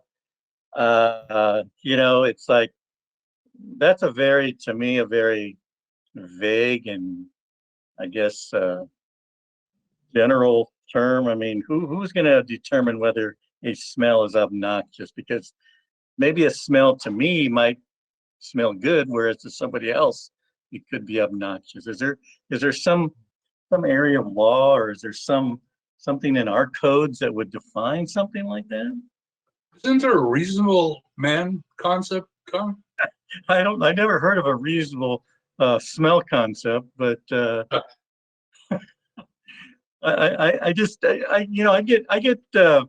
get a little antsy when I see these general terms, because I'm thinking in the enforcement situation. I mean, how could it be challenged?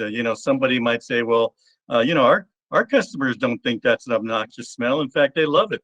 So how are we going to enforce that or really deal with that issue? Any idea? And is it limited to just fish?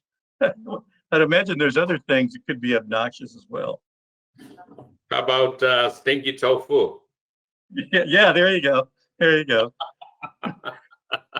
And there's a lot of people out there that don't enjoy the smell of menudo either. So, that could be obnoxious to some people. I know my wife can't stand the smell of it. So, is that too general for us to really have in an ordinance, or is that? I mean, Greg, what do you think? I mean, are you comfortable with that verbiage? I am. To be honest, sir, I am. I mean, we do talk in the history of law and in code enforcement. The phrase "noxious odors" is out there a lot, and it's such as to make people uncomfortable. It's going to be a fact-based situation. If you feel that you can enforce it, then more power to you. I'm just thinking that could be a little problematic as far as the term obnoxious odor. It could, and you're right. I mean, I think almost everybody agrees that the person who puts fish in the office microwave has created an obnoxious odor.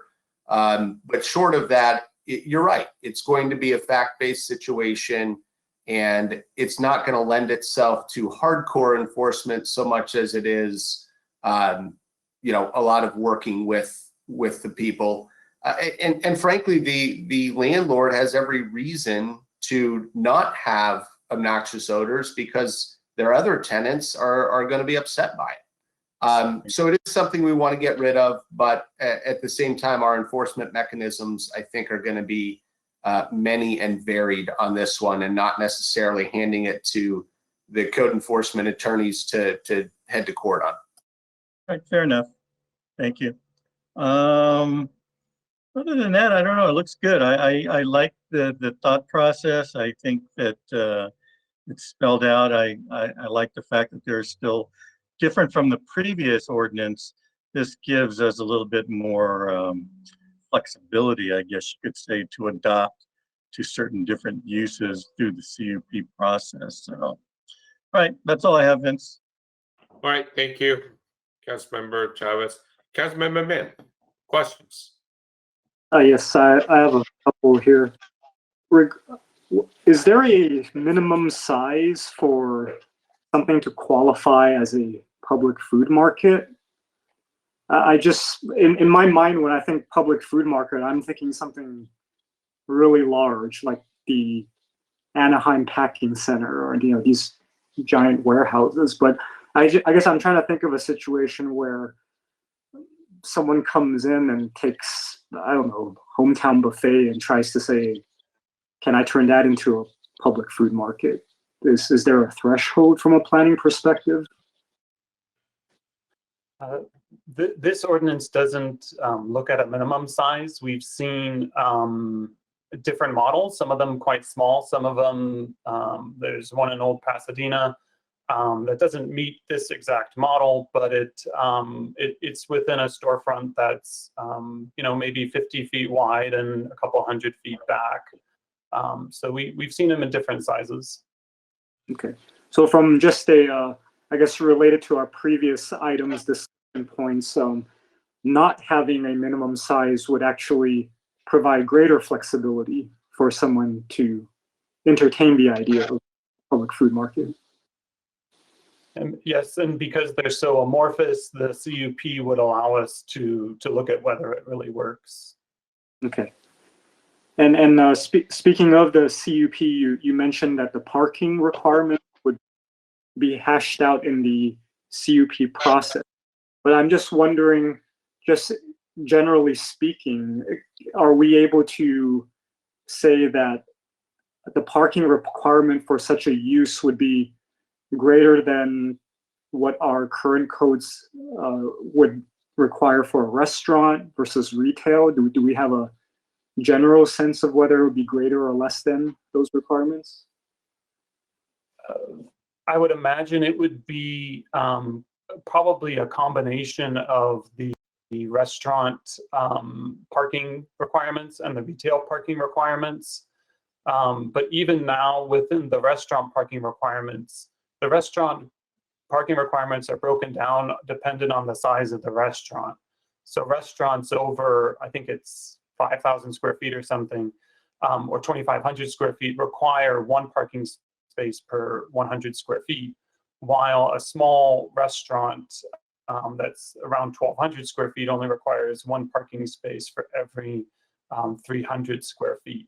So even within the restaurant spaces, we have quite a variance, which is why we want to be able to do a parking study to determine what is appropriate. It also would depend on, for instance, if the space is 10,000 square feet and about half of it, or let's say a third of it is food, prepared food sales, within that space, there's also will be aisles, there'll also be seating area. So we'll need to work with a parking consultant to figure out, rather than just taking a formula of this is 5,000 square feet and you need to provide 550 parking spaces, we would want to take into account all the aisle space and loading space and that sort of stuff.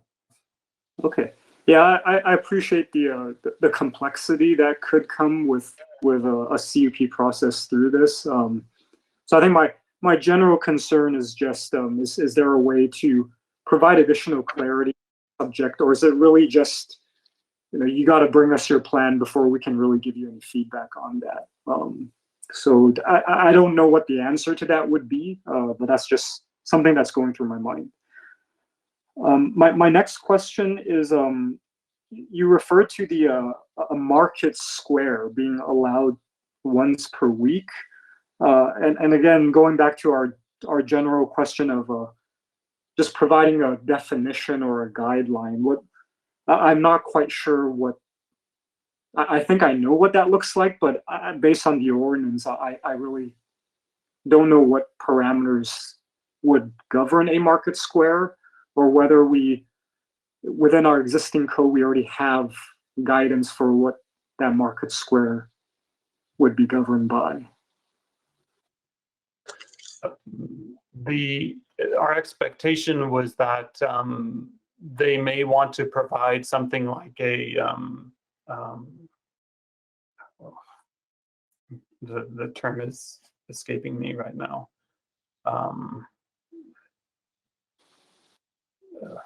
Like they have around City Hall on Sunday morning. The farmers market? Farmers market? Like a farmers market sort of environment where some of the retailers would move out into the parking lot and they would have a farmers market that people could walk through. The benefit in this case is that the conditional, that could be looked at through the CUP process. Right now, under our existing ordinance, a new farmers market would have to go through a temporary use permit process in order to move forward. So this would kind of, using the conditional use permit would mean that they didn't have to also go through a TUP process as well.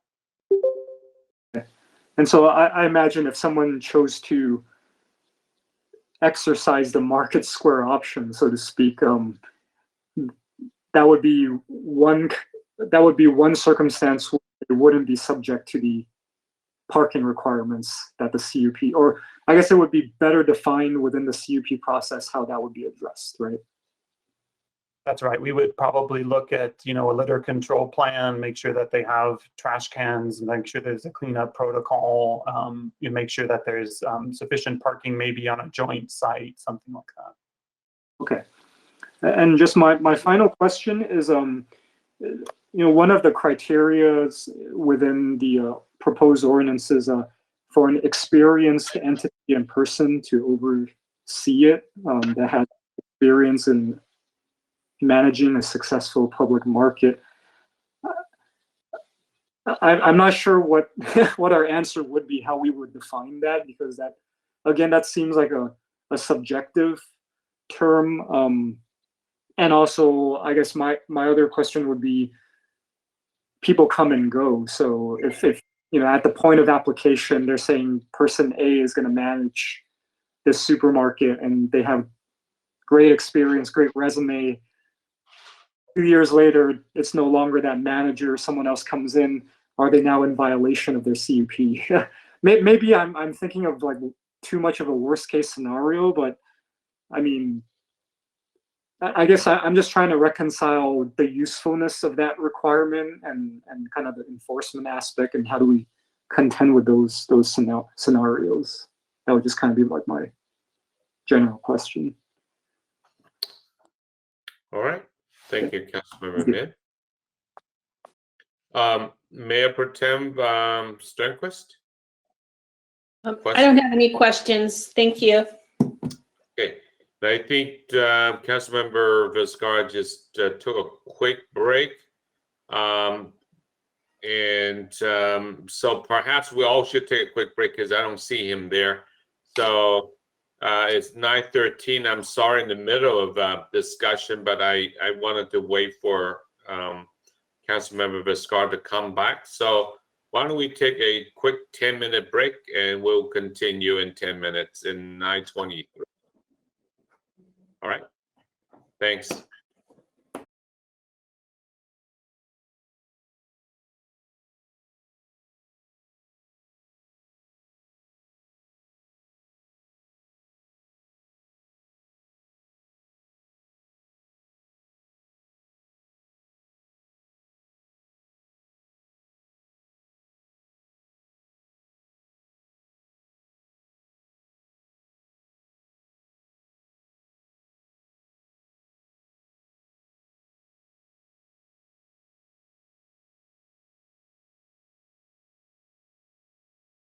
Some members are back. Let me make sure. Are you? This conference will now be recorded. Yeah, Director Rima is back. Ms. Singer's back. Ms. Murphy's here. So we are going to resume our meeting. So Councilmember Mann just finished, and yeah. So I'm going to move to Councilmember Viscara. Any questions for staff? On this one, I really don't. And no. Okay, thank you. Mayor Pro Tem Stringquist. Nope, no questions. Okay. Okay, it's my question. I guess I have the sort of similar kind of question, like the last last item. That is, I'm not really sure what these percentages are doing for us, and I appreciate the fact that you do have a CUP process where it allows the Plan Commission to address some of these concerns. And when I was reading the staff report, it says here the following guidelines should be used as a guideline. So are the floor areas guidelines? Are they requirements? Mr. Reamer. Let me see the way it's worded here.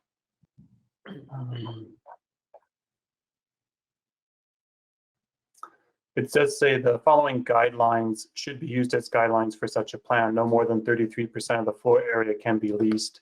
No more than 10% of the floor area can be leased to general merchandise. So they're written as guidelines that the commission could then use to look at when they look at the conditional use permit. So we're very up a little bit. I mean, not vastly, would be perhaps acceptable. I mean, meaning guidelines, they're not like, I'm okay with that.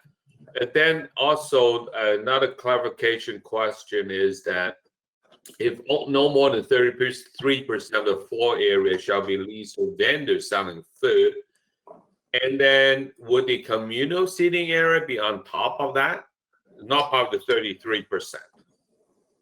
Right. So in addition to the 33%, then you would have a seating area that provided room for the people to eat on site. So actually, so what you're really looking at is a facility that mostly devoted to food uses, right? Some of that vendors, some of that seating. Okay. I think those are my questions. I think I agree with most of the things that you said. I think it. So on the alcohol sale, if there's one, let's say you have multiple tenants, you have one tenant that's selling alcohol, that means nobody else can sell alcohol, even though that vendor may have a very small footprint in the facility. So yeah, this was the idea here is that if you have one booth that's dedicated to alcohol sales, you'd only be allowed one booth for every 30,000 square feet. If you had, for instance, a vendor who was like a restaurant sort of use, they could sell alcohol as well. Yeah, because I look at 30,000 is actually a pretty big area. So that means that, first come, first serve, the first vendor who is got their alcohol license, meaning nobody else can serve a beer, for example. Is that the intent? The intent of G is to deal with kind of more alcohol sales for off-site consumption, meaning you come in, you buy a beer, you buy a bottle of something and you take it home. Item G in regarding to alcohol sales is not meant for on-site consumption. I see. Okay. Mr. Mayor, getting that clarification from Mr. Reimers, I will either read that into the record if the council's wish tonight is to move forward with this, or we're going to bring that clarification back, because I think agree that that was unclear, and we want that to be very clear that we're not going to prohibit on-site sales for consumption with food, that what we're talking about is those off-site. So I'll take care of that right now, sir, while you guys keep moving. All right. Thank you, Mr. Murphy. So with that, I will open up public hearing. Madam Clerk, are there any emails? Mayor Yu, there are no email comments. Would you open up the phone line? Are there any callers for this item? Hearing none, I'll close public comments. And then public hearing, I will go back to the city council for their final questions and comments, starting again with Council Member Chavez. Thank you, Mayor Yu. I have no further comments. Council Member Mann.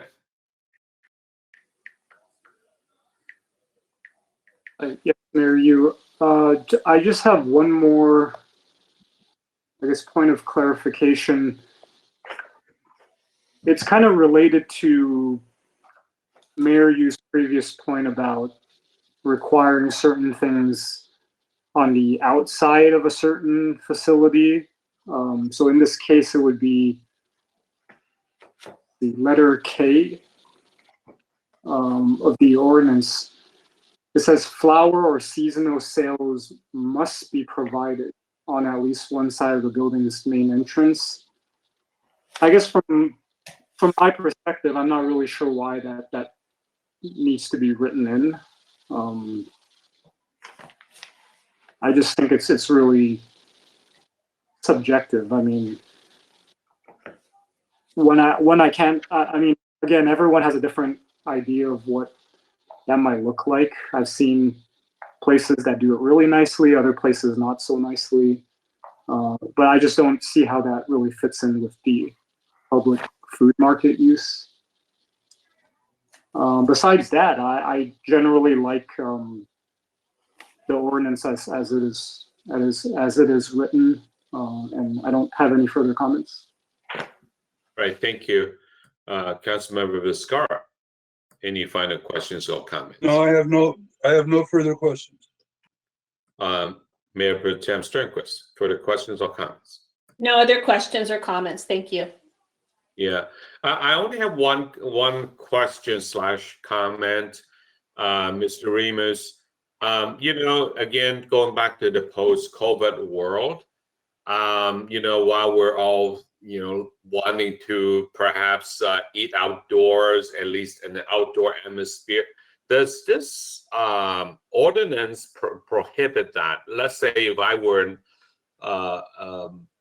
an owner of the facility, I want to devote, let's say, the first 10% of my store as an outdoor eating. Would this,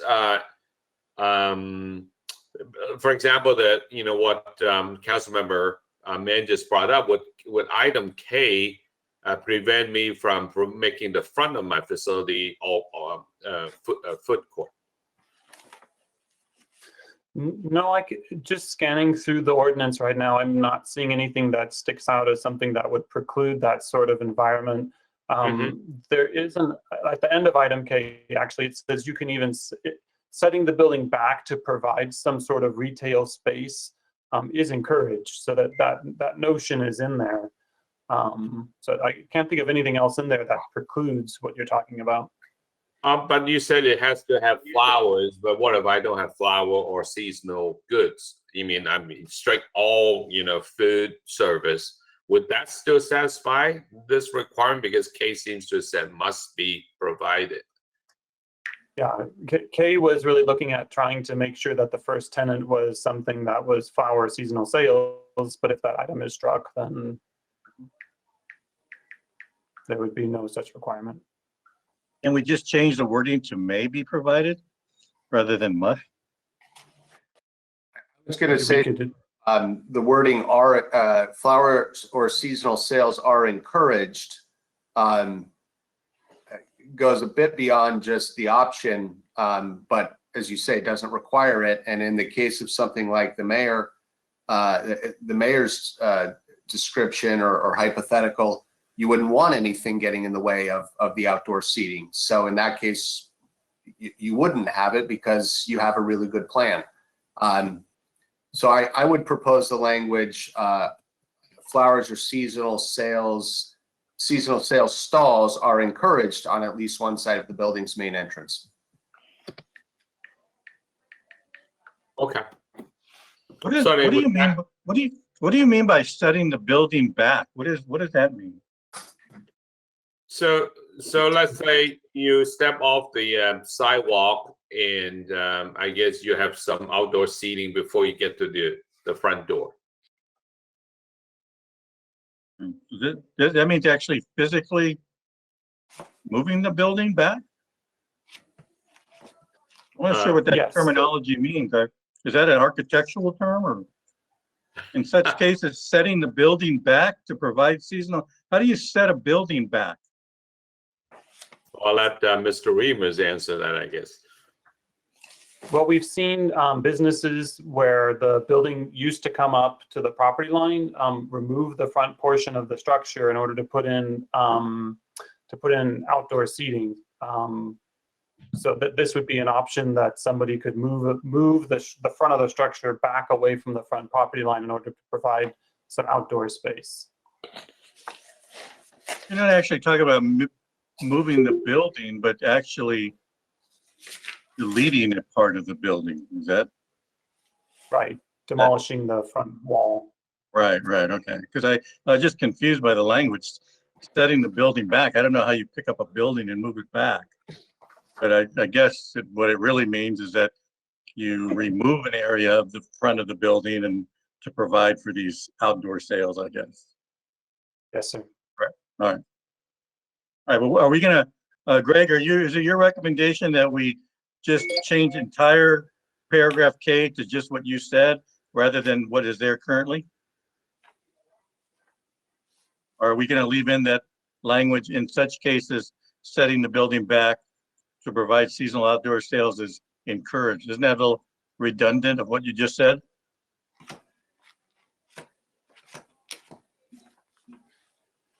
Mr. Murphy?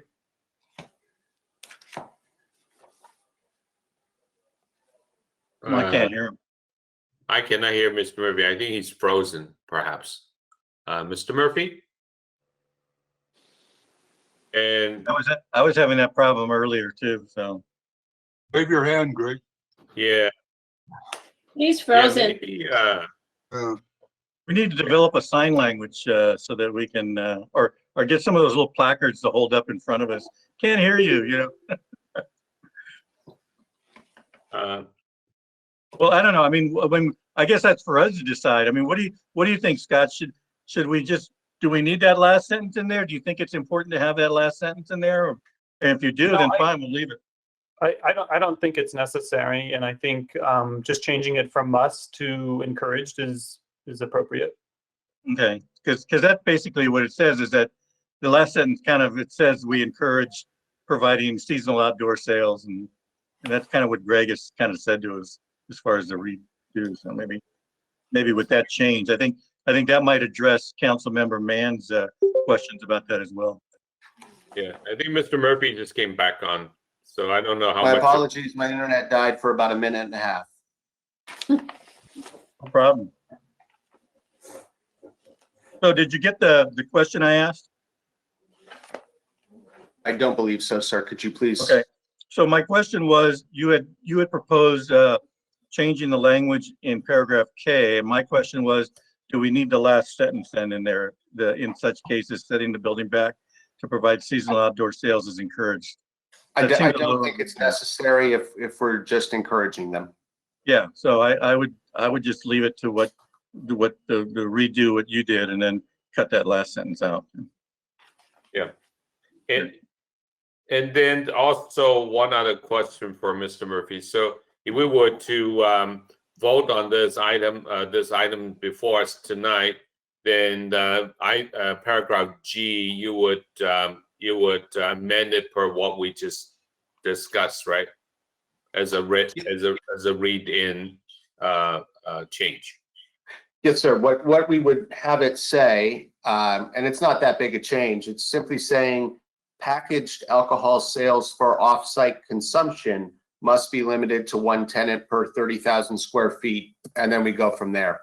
That's consistent with what the commission heard. It's consistent with the intent, and it's just clarifying that that limitation does not include limitations on restaurants providing for on-site consumption, which I think everyone's fine with. Okay. With the clarifications from Mr. City Manager, Attorney, and Mr. Remus, I think I'm ready for a motion.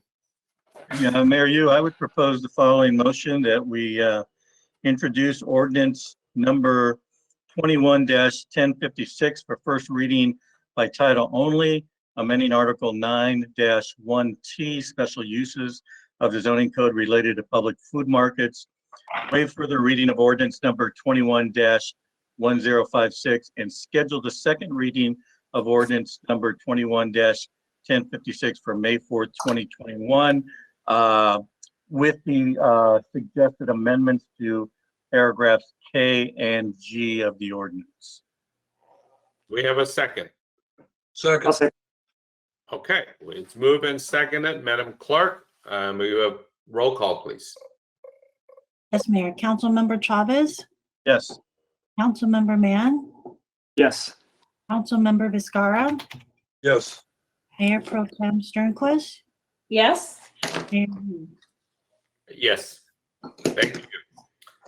We move on to the next item, which is introduction and first reading ordinance number 21-1054, amending the Crossroads specific plan. Mr. City Manager. Thank you, Mary.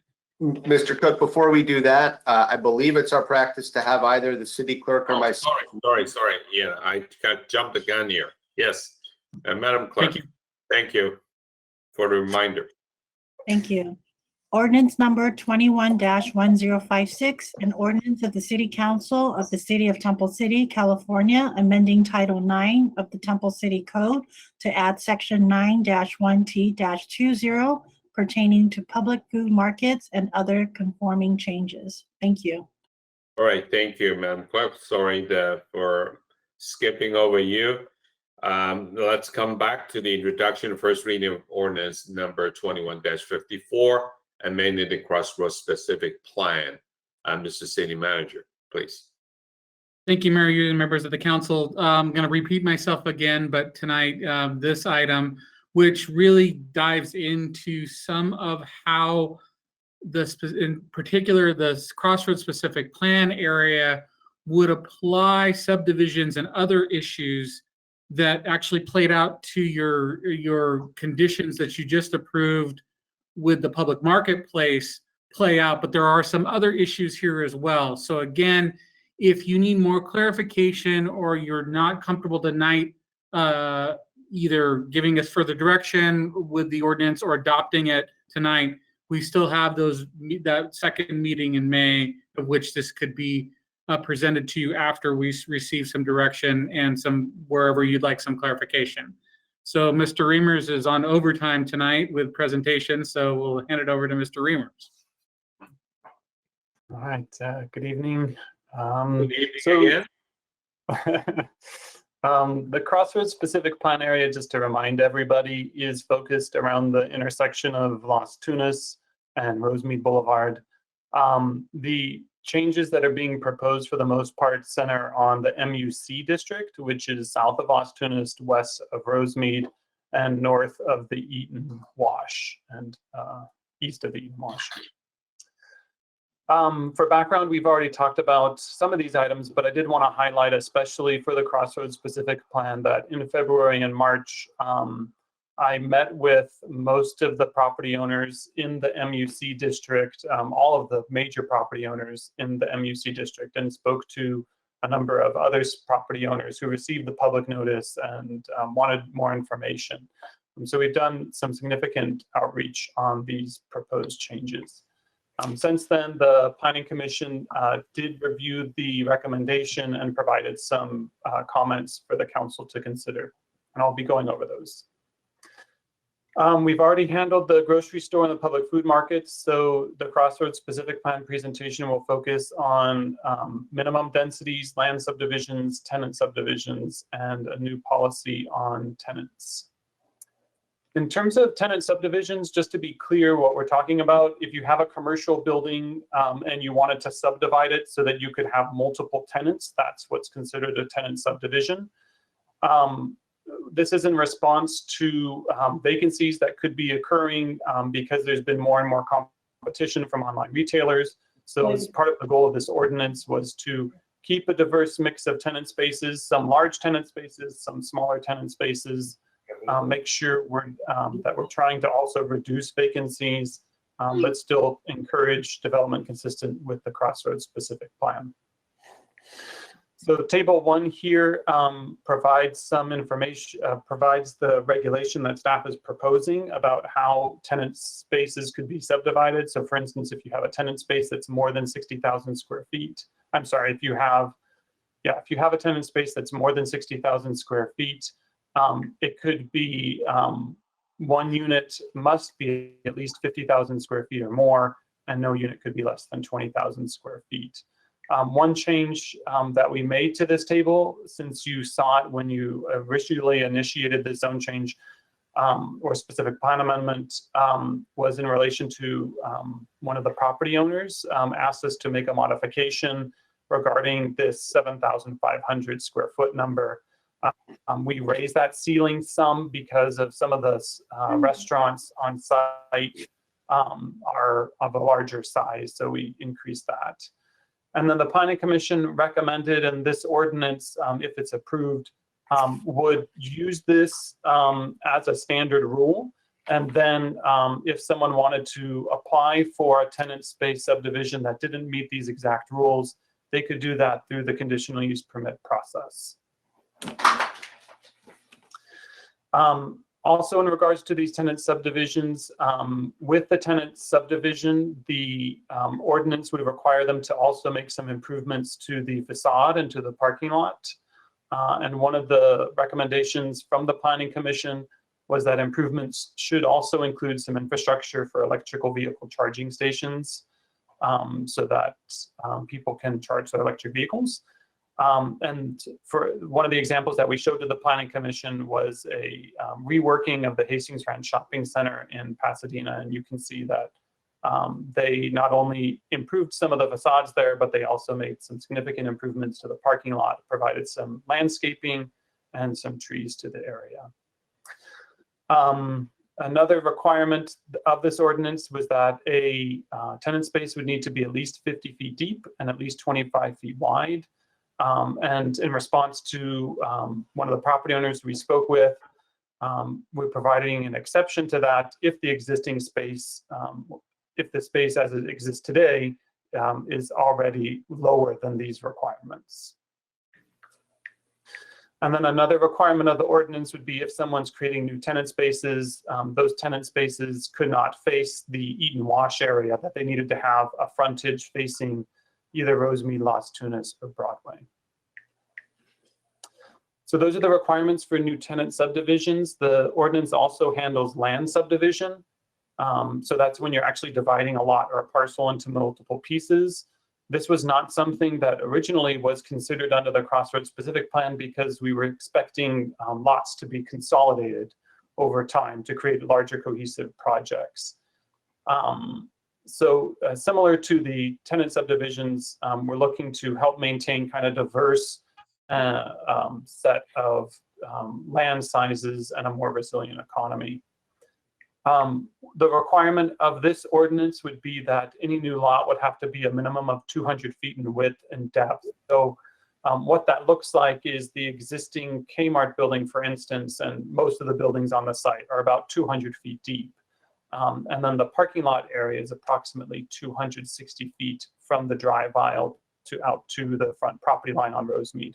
So that gives you a sense for what we're looking at in terms of minimum lot dimensions and width and depth. Another requirement of the ordinance is that all new parcels would need to have frontage either on a public street, such as Las Tunas, Broadway, or Rosemead, or on a private street that's built to the requirements in the Crossroads specific plan. So if somebody was looking to subdivide a property, we would want to make sure that there would be sufficient room to build out the internal street system based on the private street system, but still an internal street system based on the requirements of the Crossroads specific plan, meaning the specific plan had some requirements for what we wanted the internal street system to look like, and we would hate for someone to subdivide a property in a way that contradicted that vision. And then lastly, the ordinance would also set a prohibition on commercial condominiums. In terms of mixed-use development, it is the objective of the specific plan to create economic vitality by promoting mixed-use development. And with that mixed-use development, as a city, we expected to see benefits that came along with it, such as open space and plazas, retail dining experiences. And a benefit from our perspective is also moving density or keeping development pressure off of single-family zones and moving it into this area here. And so for that reason, we're recommending an ordinance that would require new construction to be mixed use in nature and have a minimum density of 50 units per acre. And staff believes it's good policy to have some minimum density so that someone just doesn't build a commercial project with 1 unit in it or 2 units in it, but that would need to have a viable sort of residential component. For instance, right now in the Crossroads specific plan, there's a minimum FAR requirement for a commercial component of a mixed-use project, so that a mixed-use building didn't have just one tiny storefront, but that it actually had an effective commercial component. The maximum density already is 65 units per acre. And then lastly, the change that we're proposing is a new policy that focuses the city's business attraction efforts on finding tenants that provide a high quality environment, that tries to attract regional and national retailers and provides a diverse set of tenants. I wanted to mention here that after some conversation with the Planning Commission, we modified the wording of this policy to ensure that it was clear to the public that this policy's this policy was really oriented towards staff efforts at attracting tenants, and that this was not about keeping certain tenants out by policy. So with that, again, we're recommending introducing this ordinance, waiving further reading of it, and scheduling the second reading for May 4th. And I'm still available for questions. Thank you, Mr. Remus. At this time, I will start with council questions. Councilmember Chavez. The question I have is this requiring mixed use development. It seems to me that mixed use is not working as well as it was when it first kind of was big. I know in Pasadena it doesn't seem to be working very well. Maybe because there was so much mixed use development, but I mean, I understand the concept, and is this so that to help with some of our housing requirements? Is that the goal of this mixed use requirement? So yeah, that is one benefit, that if we do require mixed use in this area, and we do set a minimum density, that would help with meeting housing goals. But essentially the goal here is to really achieve the vision of the Crossroads specific plan, which is significant economic investment and really the provision of benefits that the community has talked about, which is a place where people can come and meet and shop and go to restaurants and have public plazas and open spaces. And in order to get those types of public benefits, or to get those types of benefits that serve the community, we think that there needs to be a certain amount of density. And this last point, the CSP policy change, I understand the thinking behind it, but it's really kind of more fluff than anything, because it's not a requirement. We're just kind of hoping that that we attract these types of clients or type of tenants. But of course, we can't prohibit a business necessarily. But it looks good on paper, I'm assuming. So I mean, is there anything more to it than that? Well, in a way, it is aspirational, but it also is specific in that, from an economic development perspective, it gives us as staff, some guidance as to what are the types of tenants that the council is looking for. It could be, for instance, Pasadena. For a long time in old Pasadena didn't want national or regional retailers. They wanted, local retailers. And so they made a specific economic development decision in that regard. This policy, provides us direction when we start trying to attract certain businesses to try to find businesses that meet this model. And then hopefully those businesses will see that and want to come here, I suppose. Yeah, and sometimes it's also helpful for us when we do get a developer who moves in. They might ask us, what type of, what does the council envision in terms of tenants, and then we can, provide them feedback. Good. Yeah, that's a good point. Okay. Thank you, Mary Ann. Nothing further. Thank you. Councilmember Min. Questions? Yes, I have a couple of questions. Regarding a tenant subdivision, can those be reconsolidated at a later date if they chose to? Yes, sir. And do we have a process for that? Or is that, I guess, something that rarely happens? I'm just not familiar with it.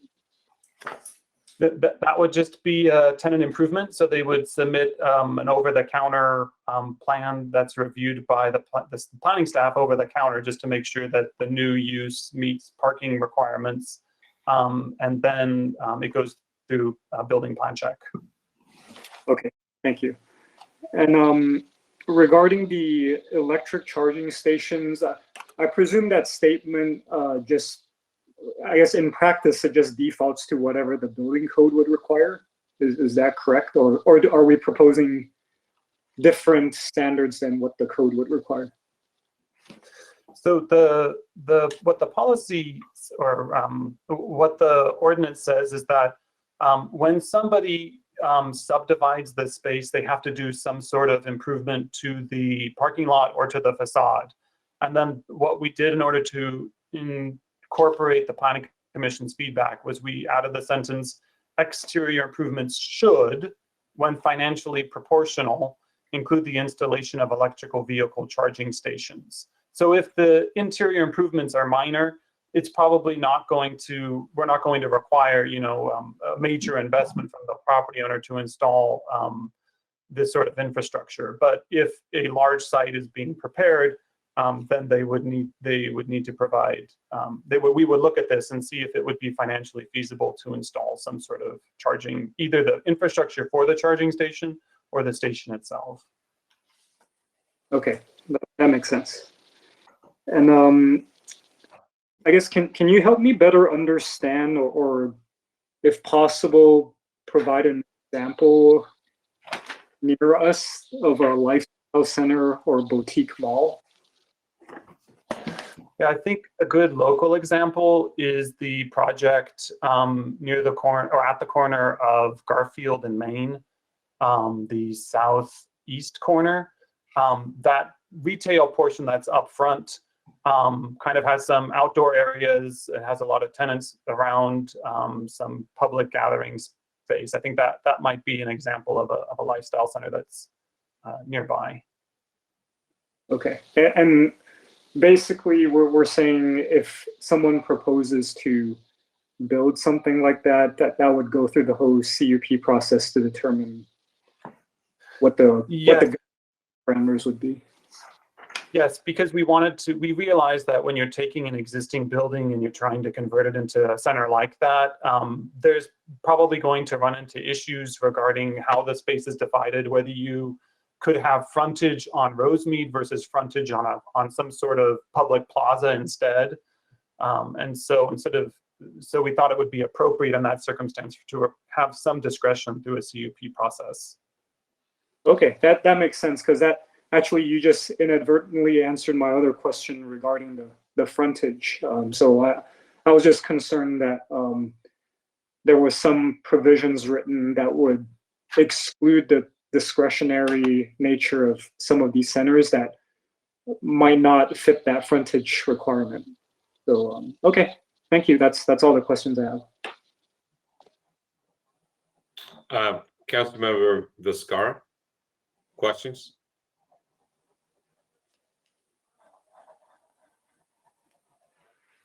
Councilmember Viscara?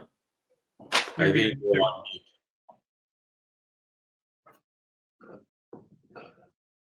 Okay, there we go. Yeah, I don't have any further questions. Right, thank you, Mayor Pro Tem Sternquist. No questions, thank you. All right, thank you. I only have a very simple question, Mr. Remus. So to your point that the Plan Commission says provide flexibility by allowing people to apply for CUP for subdivision that do not meet these standards. I have two questions from that. So does it mean that if people follow the subdivision, they don't need to go through a CUP process? Yes. So it's by right, basically, if they have that. Yes, sir. Well, yeah. So are there any other things that would be under this Crossroads specific plan that could be by right? I think what are some of the conditions besides the subdivision where somebody might be required to come back with a CUP?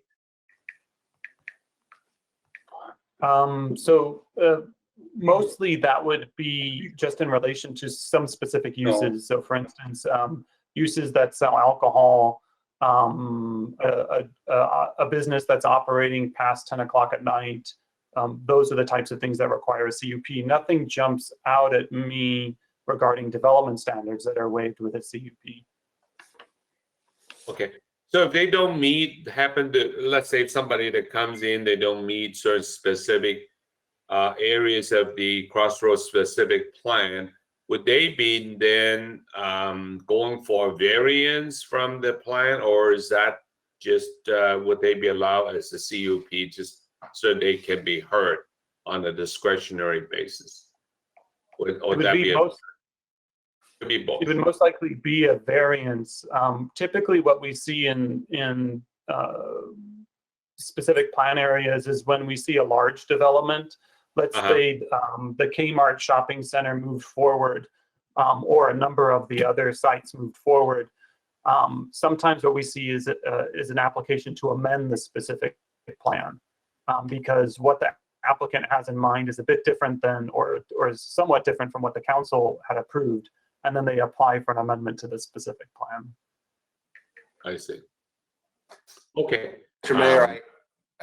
Mr. Mayor, this is Greg. I recall years ago when the plan was adopted, Mr. Vail saying the same thing, that if we got the biggest developer to take the biggest chunk, it would be most likely that while the specific plan would guide the general course of where we were going, some details were going to be amended.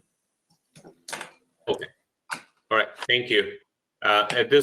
Those are my questions. At this point, I will open up public hearing. Madam Clerk, are there any email public comments? Yes, Mayor, we have one.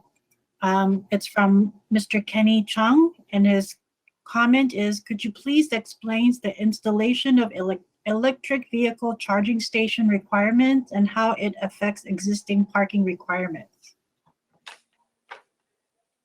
Okay. Would you want to take that and respond, Mr. Remus?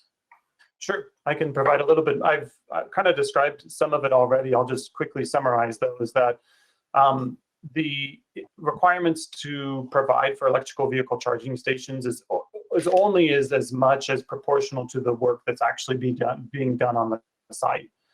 So if there's only a small amount of work being done on the site, it's likely not going to require the installation of a EV charging station. I just wanted to highlight something that Councilmember Mann said, which is when building new structures, the building code does have, the Cal Green section does require the installation of EV charging stations now. So for new construction, that would be a requirement. But right now what we're talking about is just what's called a tenant improvement, when one use is being replaced by another and there's interior modifications.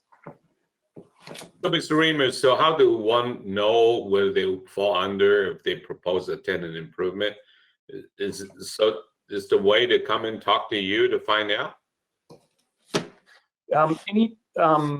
Basically, yes, they could come to us and we can help them determine whether it would apply. Okay. All right. Thank you. Madam Clerk, are there any other email public comments? No, Mayor, that was the only one. Okay. Are there any callers? We have one caller and the audio has been unmuted. Okay. Caller, could you please state your name for the record? Mr. Amen from Super A, he's the only caller left. Mr. Amen? You know, I think I said my earlier, so thank you for listening to me. All right. Thank you for your comments. If there are no more callers, I will close public hearing and we'll go on to council final questions and comments. Councilmember Chavez. Nothing more. Thank you. Councilmember Mann. I have no further comments. Thank you. Councilmember Viscara.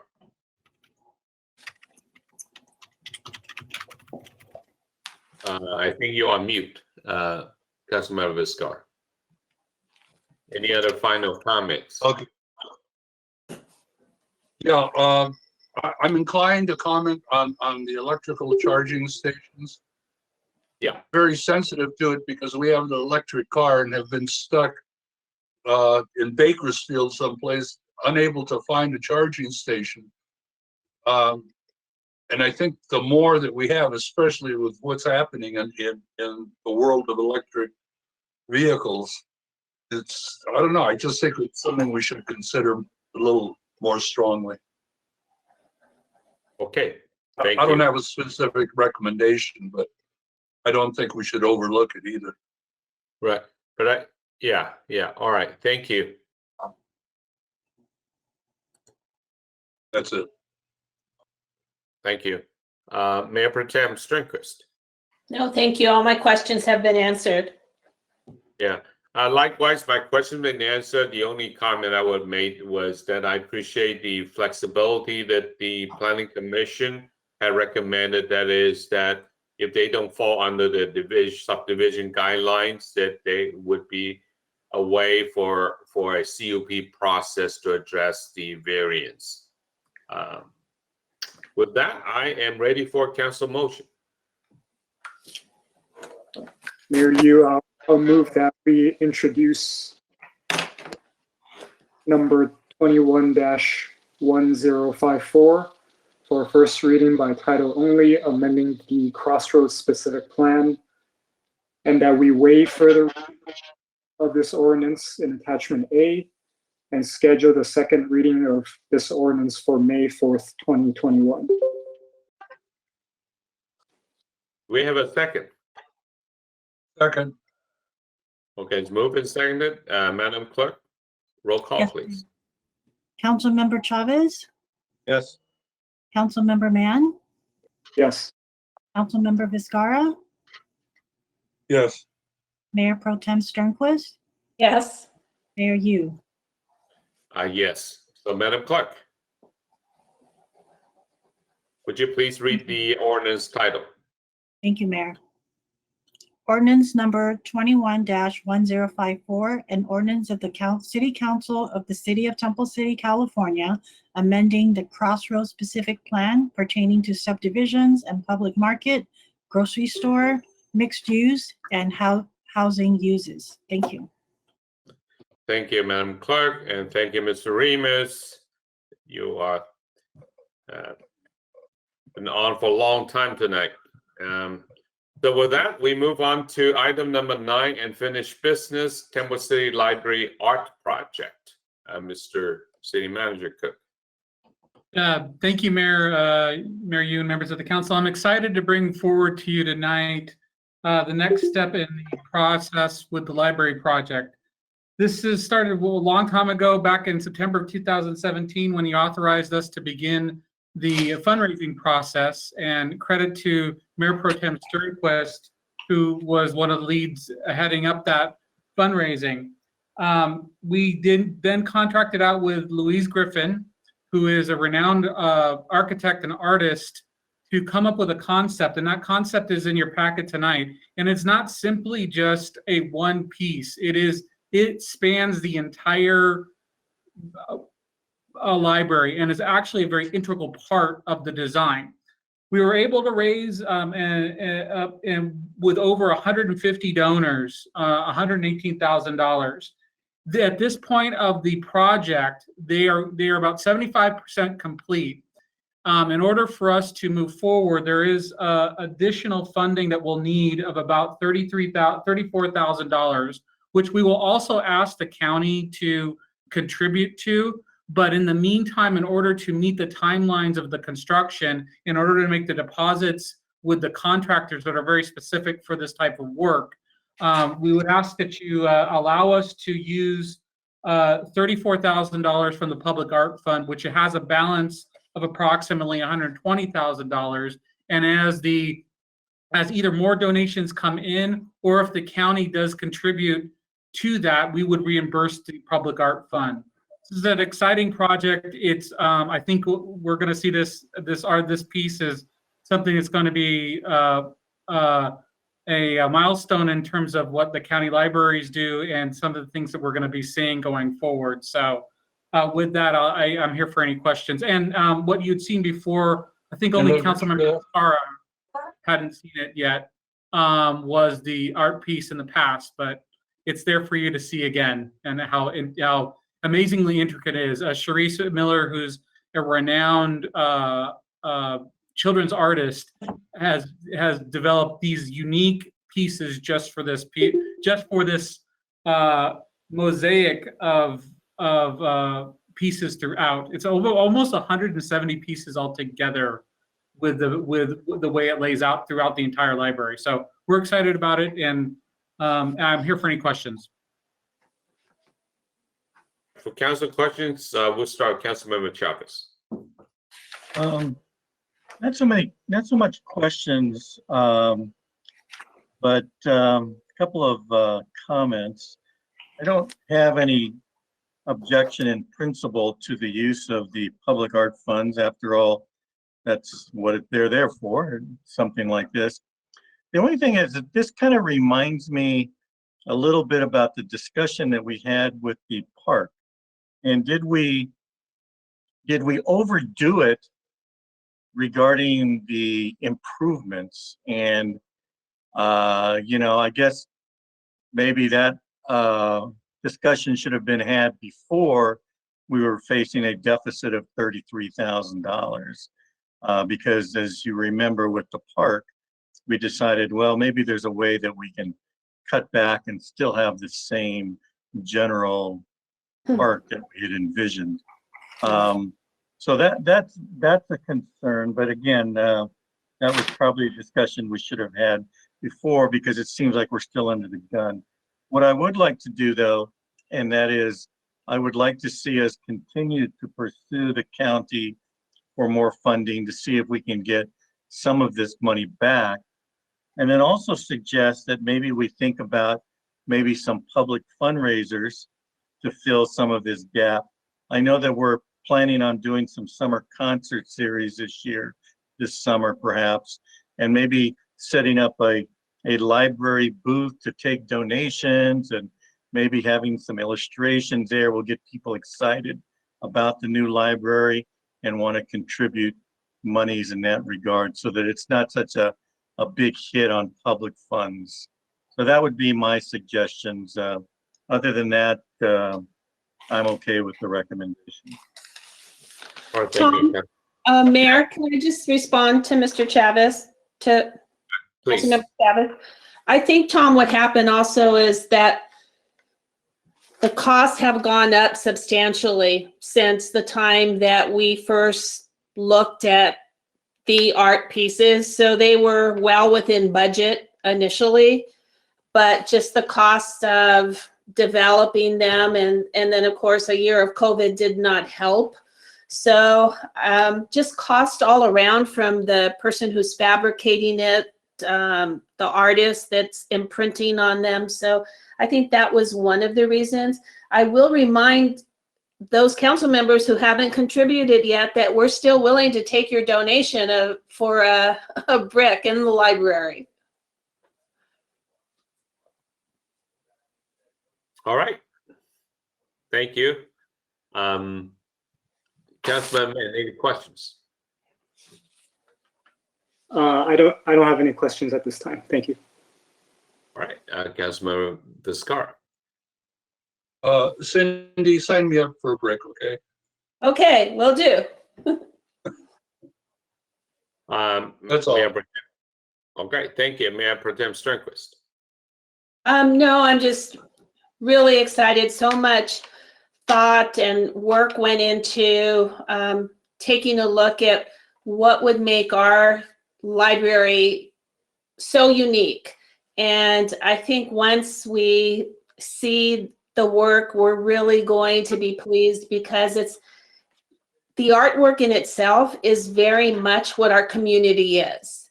And so when you walk into that library, you're going to know the culture of Temple City. And I think that's really special. And I think it's something that is going to set us apart from other libraries. And although our library is,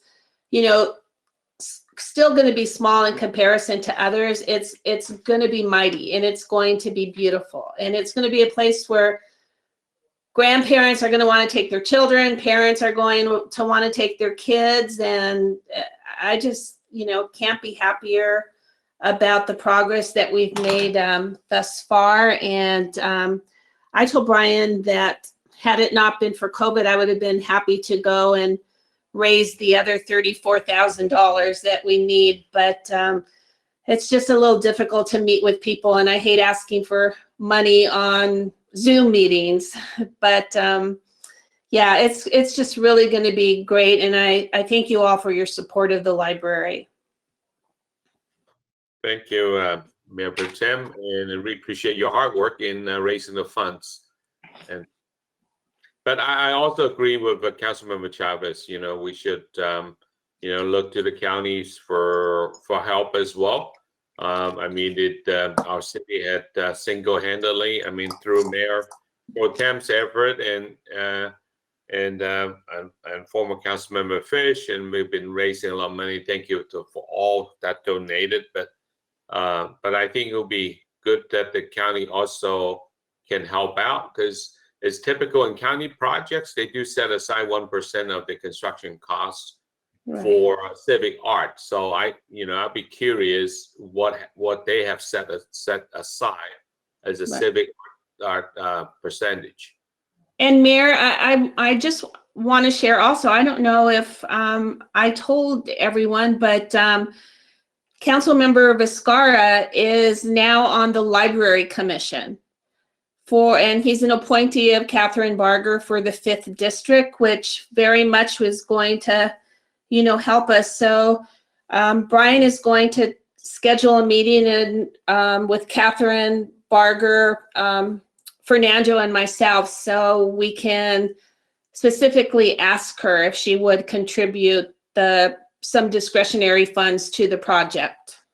Yeah, my understanding is that the county has their own civic arts policy, and they do set aside 1% of construction budget for civic arts. So I'll be very curious where that 1% is. We'll tactfully ask the question. Yes. All right. Thank you. So at this point, I'll open up for public comments. Madam Clerk, are there any email public comments? There are no email public comments. So are there any calls on this item? We do not have any callers. So I will close public comments. Any council final comments or questions? Starting with Councilmember Chavez. Without placing any blame or any reasons, how far behind are we on this project from the initial estimate? Anybody know? If you're speaking of the construction project, Councilmember Chavez, not the art project. No, not the art project, just the construction project itself. As I have of to say, at least 2 years behind, aren't we? they had some utility work that set them back by a good 6 months. So at least from the adoption of the when the award of bid was made, they're several months behind. To getting to that point for award of bid, that took a little bit longer too, but at least for the award of bid, they're several months behind with some utility work that they said they didn't anticipate. Who said they didn't anticipate? The county, not the county, LA County Community Development Authority, LACDA, who's the project manager. Okay, so when was, I can't recall, when was this project supposed to be completed? Do we, Cindy, do you remember when this thing was supposed to be done? I don't think, honestly, that we're that far off. It seems like a long time because there was a lot of discussion about, remember we were going out, raising the funds. So we were talking a lot about what was going to take place in the library. But I think all in all, we're probably 6 to 8 months behind total. Well, the reason I asked is that because you mentioned that the primary reason for the increase in cost was because of the time that it's taken and the costs have gone up. So if we're only 6 to 8 months behind schedule, I can't imagine that would have an impact on the costs that were initially provided to us for this. But I'm thinking it's more than that. I'm thinking we're probably more than a year behind schedule on this. It could be maybe a year with the utility issues that they had. I guess, wasn't there an easement, Brian, that ran in the center somewhere at the park? Yes, there was easement and utility issues on the parking lot side that had created some complications. Well, again, I'm not trying to place blame here. I just for an information purposes, and I'm sure the pandemic didn't help matters. So I'm anyway. thinking you're probably right. It was probably 8 months of delay and then another 4 months with unexpected utility issues, which would place us at about a year. And do we have an idea when this is going to be done, or when are the doors going to open? Brian, you know more than me about that. The reason the item is before you tonight to start the fabrication because they're thinking the latest I've heard is late August. So that's why we need to start the fabrication now, get all that stuff, and we're timing for when because the art pieces are so delicate. When shelving comes in, we talked to the architect Eric Marr about that with Louise last week actually. So hopefully late August. Okay, well, good. Well, hopefully by that time we'll be able to enjoy it personally. Good. Thank you. Right, thank you. Councilman Min, any final comments or questions? Yeah, all in all, I agree in principle that the public art fund is where we should be making up the shortfall. So I mean, that's the reason that it exists is to fund public art. Of course, I wish we would have been able to be within the original budget, but given how crazy the last year and a half have been, I'm not entirely surprised that things happen. Although I hope as an agency, we do maybe take portions of this as a lessons learned for how we manage certain aspects of our capital projects. Because while we may be a small city, we've seen our share of hiccups when it comes to dealing with capital projects. And just like at our last council meeting, we talked about the old chamber site. So who knows, there might be another capital project coming up that we might be facing similar issues with respect to funding schedule and whatnot. And thank you to Councilmember Viscara and Mayor Pro Tem for reaching out to Supervisor Barger. She's been a great partner with us from the get-go on this project. So I'm crossing my fingers and optimistic that with the powers of persuasion possessed by both of you, that we'll be able to get some of that back. That's all I have. Thank you. Thank you. Councilmember Viscar, any other comments? No, I would just say I'm not surprised by any delays when you consider what's happened to material costs during the COVID and labor, finding the labor, all of those factors. We'll get there. All right, thank you. Mayor Pro Tem Sternquist, any other comments? No, thank you.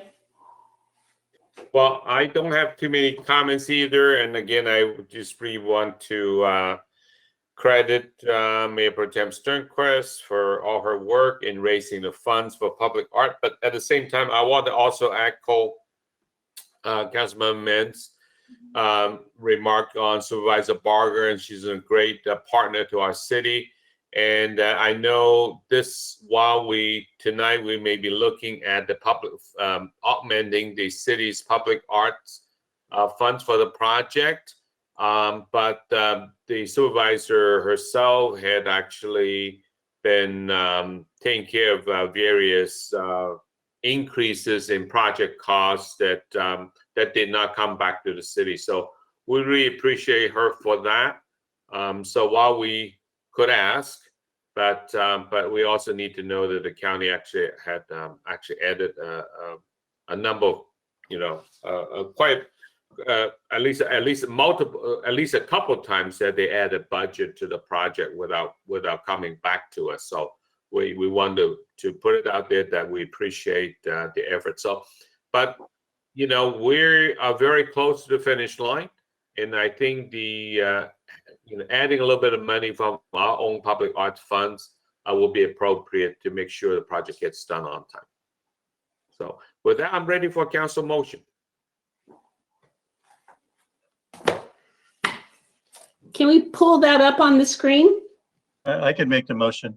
Okay. Mayor, I would make a motion that we appropriate $34,000 from the city public art fund for the library art project, that we authorize that any additional donations or payments from the County of Los Angeles or other entities for this library art project be reimbursed to the city public art fund, and authorize the city manager to execute agreements with subcontractors, fabrication work, printing, lighting, and installation with the following vendors: Graphic Spider, Clues Lighting, Graphic 2, R&R Electric, Gander and White, and Louise Griffin, to fabricate artwork, lighting, and installation, with the total project cost not to exceed $132,000. All right, thank you. Okay, it's moved and seconded. Madam Clerk, roll call vote, please. Yes, Mayor. Councilmember Chavez? Yes. Councilmember Mann? Yes. Councilmember Viscara? Yes. Mayor Pro Tem Sternquist? Yes. Mayor Yu? Yes. So this item has passed. Thank you. We move on to the next item, new business, consideration to recommence enforcement of overnight parking restrictions. Mr. City Manager. Thank you, Mayor Yu and members of the council. Mr. Azumi is here to provide a very brief overview. We've heard from the council the interest to explore discussing reinstituting overnight parking. Mr. Azumi's put out a kind of a plan to consider that, especially with an extensive time period for warnings in order for us to go through a permitting process as well. That would be essentially splitting our normal full year into a half year. So Mr. Azumi, if you don't mind providing very brief overview. Thank you, Mr. Cook. Good evening, Mayor and Council. As Mr. Cook stated, we have an item here tonight to discuss the recommencement of overnight parking. Since the pandemic began in March of 2019, we suspended overnight and street sweeping parking restrictions. In July of 2020, we discussed, and at that time, Council directed staff to recommence street sweeping parking enforcement, but to keep overnight parking enforcement suspended. Street sweeping parking enforcement recommenced in September.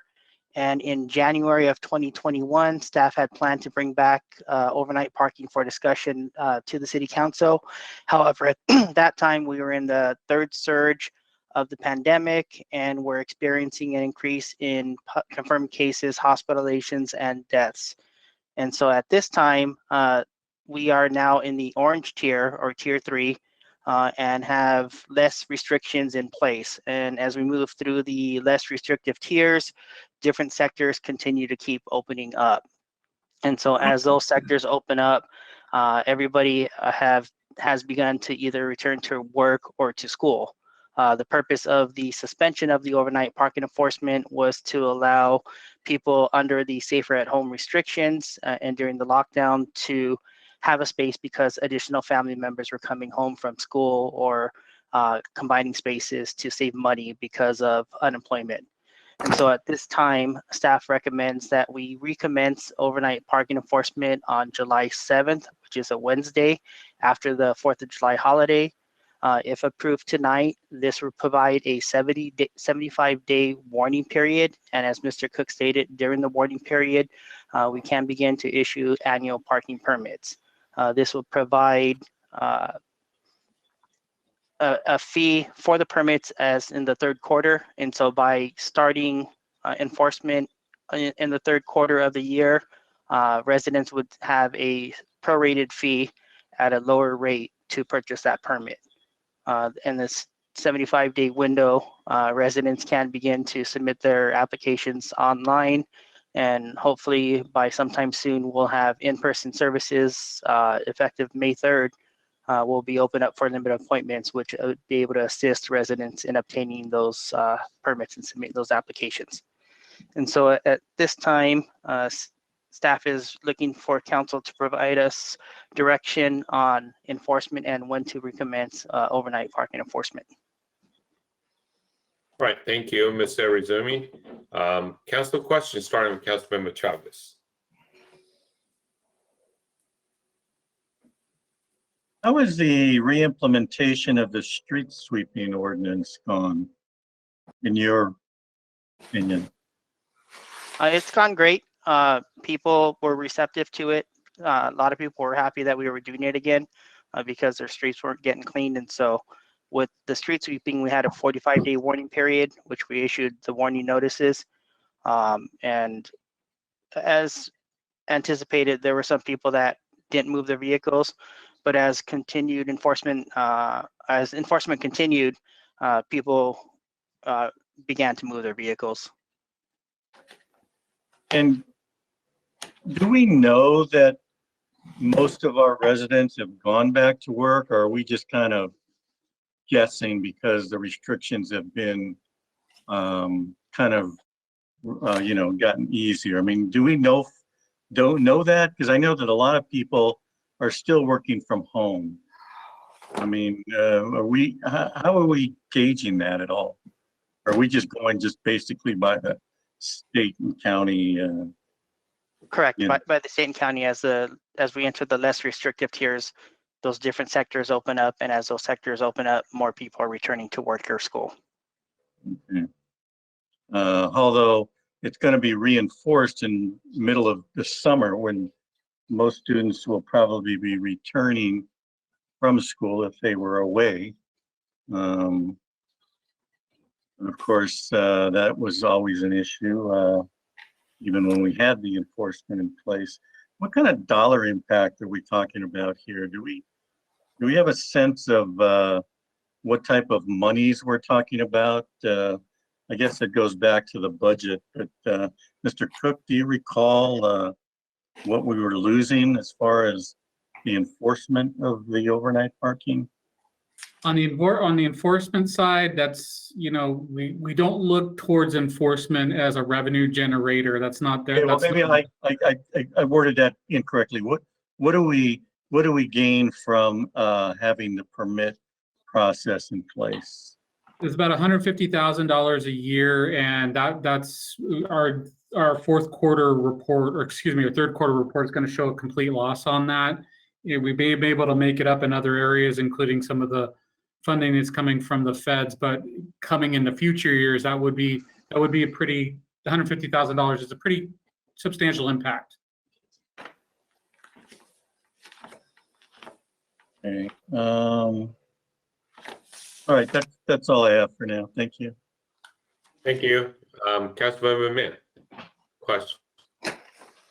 Yeah, so just a quick question regarding just the logistics of resuming enforcement.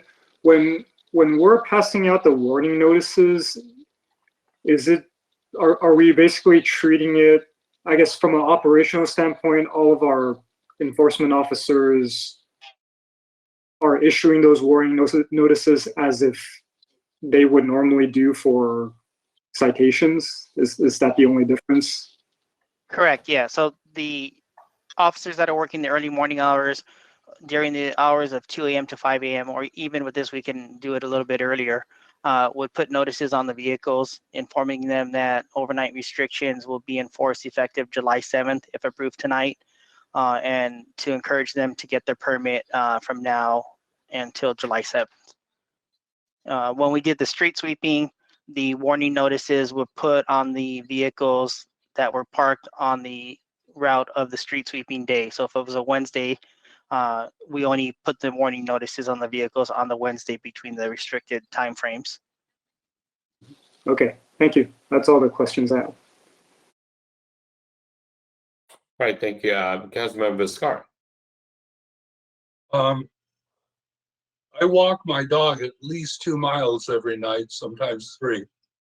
And ever since we started talking about this, I've been keeping an eye out on and I do it like at 9 o'clock at night.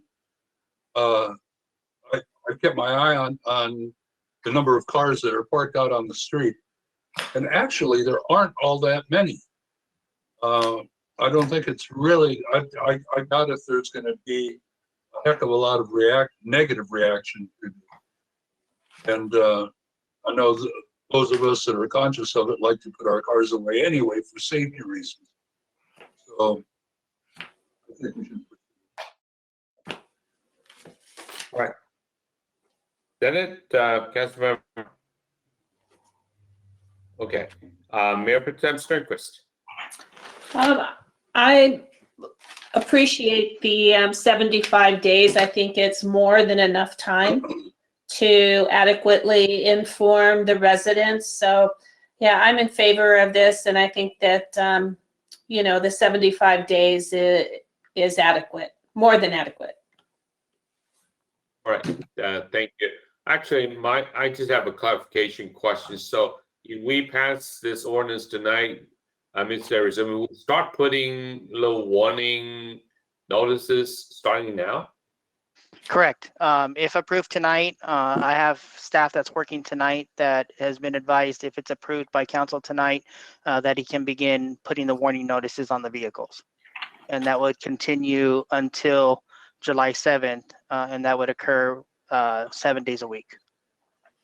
Okay. Had there been any consideration that perhaps we should do it not immediately after July 4th, maybe another week because I don't know, there might be people visiting that weekend, and that's the first time I think a lot of us at least believe that July 4th might be the first time that families and friends can truly get together, because by then hopefully most people will have their shots. So we can begin at July 12th if you're thinking that a few more days afterwards just to get through the 4th of July holiday. If we do the following week, I would recommend beginning on Tuesday. This gives 1 business day for people to come in, similar to what we do when we suspend overnight parking enforcement during the holidays. We begin on that Tuesday, so it gives 1 business day over the weekend for people that may have forgotten. So they at least get 1 warning ticket before they actually get a real ticket the next day. So, yeah. All right. That's my comment. I'll open up for public comments. Madam Clerk, are there any email public comments? No, Mayor, there are no email public comments. About caller. Do we have any callers? There are no callers. Okay, I will close public comments. And any council final comments or questions? Starting with Councilmember Chavez. Brian, how many enforcement officers do we have out on the street? We have one Monday through Friday, and then there'll be a second one that would do the weekends. Oh, but it's only one at a time, right? Correct. It's our normal staffing that we would have if we didn't have any suspension of overnight parking. And do they? I can't believe it. Are they able to drive up and down every street every night in the city? Well, they may not hit every street. There'll be a coordinated effort, and there'll be some duplication of effort. But they may hit one portion of town during the first night. Second night, they may hit the different part, and through the whole week, they will eventually cover the entire city. And so there'll be probably about 8 weeks that the city would receive warnings or notices citywide. Is that the only way we're going to get this word out, or are we planning on doing any other type of media blasts or information? Because I think this is a big deal, more so than the street sweeping, because you could see the street sweepers coming down the street. They're right in front of you. But Brian, Mr. Cook, are we planning on doing any other type of publication regarding this reinforcement? Yes, as we did with the when we did the enforcement of reinstated the enforcement of street sweeping. We will do social media. We'll do media blast as well. We'll do an Ixel blast as well. So we'll hit all of our outlets to make sure the public knows. Well, last thing, I'm of the mindset, not just of this, but I really feel that California is moving too fast in the opposite direction with everything. And I'm not comfortable with it. And I'm not comfortable with this either. I know, as we heard, this is not a moneymaker for the city. Apparently, we, in the past, have made $150,000 over a one-year period. But based on Councilmember Vizcarra's informal review, there aren't that many people that are parking on the street to begin with. So I'm questioning how many people are actually going to need to come in and get a permit. So it cannot, to me, be a matter of money either. And I don't know. I'm just not. I'm not comfortable with going ahead and putting it back into play at this point. And that's all I have to say. Thank you, Councilmember Min. Yeah, I guess I think we do need to restart this. I guess the timing is really the big question mark for me. Just kind of like Mayor, you mentioned the whole reinforcement right after July 4th. Originally, I was thinking similar to what Councilmember Chavez mentioned about, kids returning from school during the summer break, whether it's, college kids coming back, whether there's some consideration to maybe better align with that. I know there's no perfect formula. But I do appreciate us giving residents a large buffer and those warning notices. That's great practice. So the residents know we're not really out there to make money or catch people. So I think I'm more sometime like maybe real enforcement is end of August, around that time. That would be my suggestion. That's all. Thanks. All right, thank you. Mayor, Yes. If I can add, I forgot to mention that the staff does receive frequent requests from residents to recommence enforcement of overnight parking, whether it's through email. Sometimes we've seen it on Nextdoor, social media. and phone calls. When the county started enforcing their restrictions on April 1st, there was a lot of confusion and people were under the assumption that Temple City began enforcement. Some were happy when they were told no, that it was the county. They were somewhat disappointed in that. Okay, thank you. Councilmember Viscar, any comments? No, I feel we should proceed. And I think that Tuesday after the 4th would probably be a good time. And frankly, I just see it more as a public safety issue. The revenue, I don't know how significant it's going to be, but I know it does cut down on vandalism and other types of crimes related to cars on the street and accidents. That's my feeling. Right, thank you. Mayor Pro Tem Sternquist. Look, I'm happy to do what the majority would like. I think 75 days is a good amount of time. If the majority feel that waiting until, maybe September when school would be back in place, I'm fine with that also. So I'm good either way. Yeah, I actually do agree with that. I agree with Councilmember Chavez saying that, we're opening up rather fast here. And, just like, because there's so many of us who, I know a lot of the college kids are still, they're still not going back to college, at least not quite yet. So I do think that maybe delaying it another couple months, I don't think it's going to hurt us, or delaying another quarter. We're not looking for that income anyways. I do think that while we're getting out of the pandemic, we don't want any more stress on folks, and that was the intent. So I don't see extending the at least a moratorium for a little bit longer for enforcement would hurt us. That's my view. Mayor, if I could ask a question. Brian, when does the 4th quarter begin?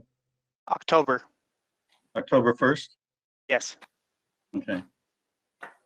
Well, I mean, based on what I've heard, I mean, again, Mary, if it's okay if I respond, I tend to agree. I think that probably should be closer to the target date as far as enforcement, beginning perhaps the warning period sometime during the summer, and then enforcing it to begin the 4th quarter.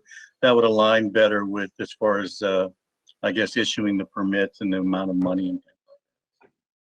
I just think we're rushing it, as I said before. That's my opinion. All right, thank you. Anyone would like to make a motion to, or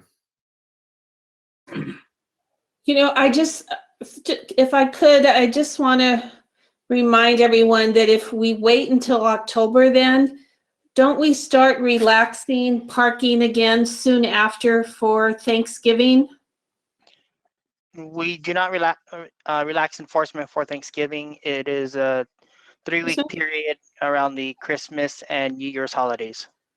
Okay. All right. so would you want perhaps we should bring this matter back closer to October to reconsider? I don't know. If Mayor, if I may, if the council direction is to bring it back in October, we would probably want to bring it back in the summer, because we need some time to notify the public, but also to deal with the permitting issues too. There's plus or minus of 1,000 plus residents and permittees that we'd have to reach out to, contact, and make sure we schedule that properly. So if that's the case, we would if the direction of the council is October 1st, I think we want to just reaffirm that in first meeting of June. May I make a suggestion? If that's the I guess the direction we want to move in, I think we can probably, it might be in the best interest to set those dates now. I like the 7-day warning period, but then of course we would start that a little later. And that would give us also an extra opportunity to publicize it through other media sources rather than just placing a warning ticket on somebody's car. To me, the best thing is communication in these particular situations, and that would give them plenty of time to do that. So I would recommend that we consider, if we are going to do that, enforcement as of October 1st with the warning period going back 75 days from that and beginning on that particular date to give you guys plenty of time to get whatever you have to get in order. But at the same time, we could start publicizing that now. I mean, if we have the dates, why not? So if I could maybe see if council will consider maybe setting the October 1st or whatever that Tuesday date as the reopening date, because a lot of what we get asked is when are we opening, and our answer is it's suspended until further notice. We can begin planning for the 75-day warning period with implementation and recommencement in October or around October 1st. If conditions or anything change, then we would come back to council for new direction. But if we continue to proceed into lower levels of the blueprint for economy, or which will be gone effective June 15th. But if our numbers continue to decrease and we're in a better position COVID-wise, you may not have to bring this back for discussion before council if we get direction tonight to implement October 1st with the condition that if our situation with COVID worsens, then we come back to council for direction. Brian, real quick question. Are our residents able to obtain a parking permit online? Yes, they are, but everything So is currently. you don't have to come into City Hall to do that. No, that is for a temporary permit. For an annual permit, last year we began the process of overnight parking applications for annual permits. And if Scott is still on, Scott could maybe answer to that better as far as how that program went. Yes, so that was in 2019. We started to take in all the documents online, reviewing applications online, and then issuing them by mail or having people come in. And if those people who still like to come into City Hall, by delaying this a little further, hopefully City Hall will, if everything goes according to plan, will be more open as we get further into the year, I think, and people will be there at the counter or whatever. Yes, sir. I mean, this is all new to all of us. It's great that we're getting better. California is certainly doing well, but I read a report today that the infection rate is up 25% from last month over the entire country or over the entire world. I can't remember, but so it's still out there, and there's still, even though California seems to be doing well, we haven't seen the full impact of these so-called variants as well. And I think we're all hoping for continued good news, but we're kind of alone out there right now. I think there's a lot of the anti-vaccine people in other states. Well, that has to do with a lot of it too, I'm sure. Anyway, You want a motion, Mr. Mayor? I would make a motion. Or somebody else wants to make it? I'm prepared to make a motion, Mayor. You? Yeah, please. I would make a motion that we commence enforcement for overnight parking. Brian, based on what you said, on or about October 1st, because you said you prefer a Tuesday, correct? Correct. That would be October 5th. We would recommence. Okay, so let's say we recommence overnight parking on October, I'm sorry, what was it again? 5th. 5th, Five. October 5th of 2021, and that we have a 75-day warning period prior to that date, and direct staff to issue warning notices to vehicles parked on the street over that time period. May I ask a question, Mayor? Yeah. Brian had mentioned in the event that the stats start going up again, we should reconsider. Do you want to add that to the your motion, Tom? Well, I don't mind, but I think that goes without saying. We can always reconsider anything we do, obviously. So that I would say that for now, let's have that on the book so people at least know what's going on. And then, of course, if something happens between now and then as we always do with other things, we can always, amend that in some way that fits the situation. I mean, I'm comfortable with that. I don't know about everybody else. All right. Do we have a second? I'll second the motion. Okay, it's moved and seconded. Madam Clerk, may we have a roll call vote, please? Yes, Mayor. Councilmember Chavez? Yes. Councilmember Mann? Yes. Councilmember Viscara? Yes. Mayor Pro Tem Sternquist? Yes. Mayor Yu? Yes. So with that, we will move on to the next item, discussion regarding city commission recruitment. I guess, Madam Clerk, you're going to make a presentation? Just very briefly. Mayor and members of City Council, the item before you is relating to City Commission recruitment to fill 9 seats with terms expiring on June 30th, 2021. The council established an ad hoc committee and appointed Councilmember Mann and Councilmember Viscara to the committee to make recommendations regarding the recruitment. Staff provided the ad hoc committee the incumbent commissioners' meeting attendance log and their desire to apply to serve for another 2-year term. At the previous council meeting, the ad hoc committee reported their recommendation to City Council, and City Council directed staff to bring this item back for council discussion. Tonight, staff is looking for direction from council regarding recruitment to fill the seats that will expire on June 30th, 2021. Thank you. All right. Thank you. Any questions from council? Councilmember Chavez?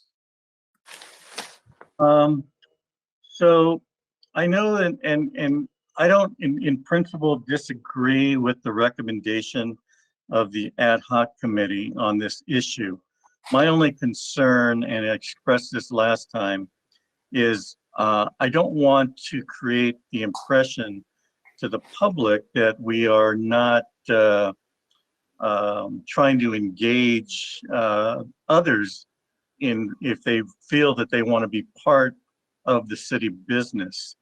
My only question is, we have not yet gone out to see what interest there is in the public regarding these potential open seats. Is that correct?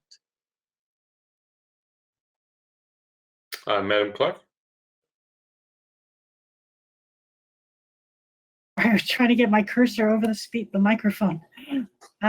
No, we have not reached out to the members of the public regarding their interest. And in normal days, would we have done that already? Are we behind the plan? Or are we still within the time period if we wanted to gauge what the public's interest was? We have not opened up the recruitment to the public. Usually we would get that recommendation from the ad hoc committee to go ahead and open up recruitment, and we would publish notice and post and share on social media. So we do have time. We don't have to seat the new commissioners until the first meeting in July. Okay.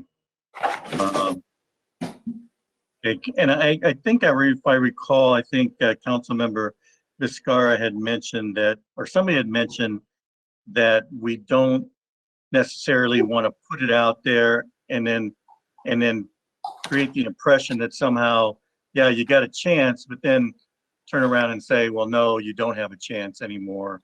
I don't know how to balance that in getting a, you know, a feel for, you know, like, obviously if to me, if we were to put it out there and say, okay, we're taking applications and we got 40 applications for these positions, to me, that would be probably a good thing that we did that because we have a lot of interest.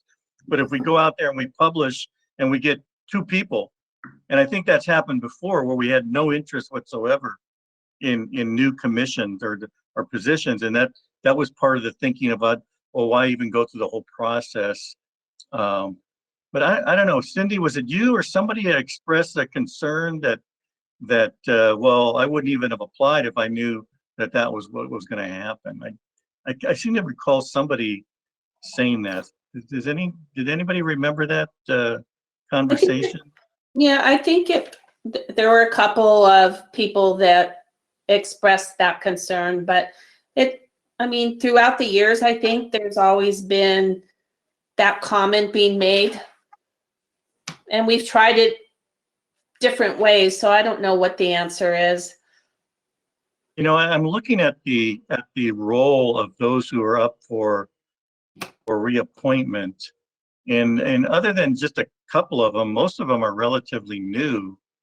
Other than those who are on the Parks and Recreation Commission, we have some relatively new members on these committees, and I'm sure they want to continue on with it. And again, this is no reflection whatsoever, those who are listening, to the job that our commissioners are doing. I don't want anybody to interpret my comments to mean that I don't believe they're doing a great job, because I do believe they're doing a great job, and I would not have any problem with it whatsoever if they were reappointed. My only concern is the process itself and making it available to those who do want to become involved at some point. That's all. So. You know, Tom, I would just thinking out loud, but I think in light of COVID and everybody having to, you know, the commissioners do their meetings through Zoom, and you know, it's just been a challenge, and not everyone has big savvy, you know, computer skills, and they've had to, you know, take some time and dedicate it. And I think every single one of our commissioners has really done an exemplary job. I mean, our Parks and Rec and supporting, you know, all the programs that we had done virtually. I think maybe this is just a good year to say that, you know, in light of everything, that, you know, why wouldn't we want to reappoint all the commissioners this year? And then next year, well, when would be the next time? I guess it's 2 years from now? No, it's next year, but it's only 2 people. Next year, 2 people. Well, then Well, see, next the only problem with that is that that's the argument we made last year. Okay, why we reappointed everybody. So now we're doing it 2 years in a row. Was it because of COVID last year? Yeah, of course. We were right in the middle of COVID. It was even worse. At least now we're somewhat recovering. Remember last year we were right in the middle of COVID. So, you know, to me, you know, doing it 2 years in a row is kind of the problem that I have. I guess that's the best way I can put it. Yeah. But, you know, whatever the majority of the council believe is in the best interest of the city and of the commissions that we have. You know, that's the decision we have to make tonight, I guess. Well, I think we all like to have people engaged, but we always do say that you don't need to be a commissioner to be engaged and to be. How did our Citizens Academy go with attendance? Went well, considering we did it on Zoom. I think it was a. How many participants did we have on that? I don't remember. Brian, do you remember how many we actually had attend? It was close to 20, I think, something like that. It was 20 to 25. It was a decent amount. So, I mean, that tells you that there are people that are interested. So, I don't know. Peggy, when would all that need to be if we posted? Is that need to be done now?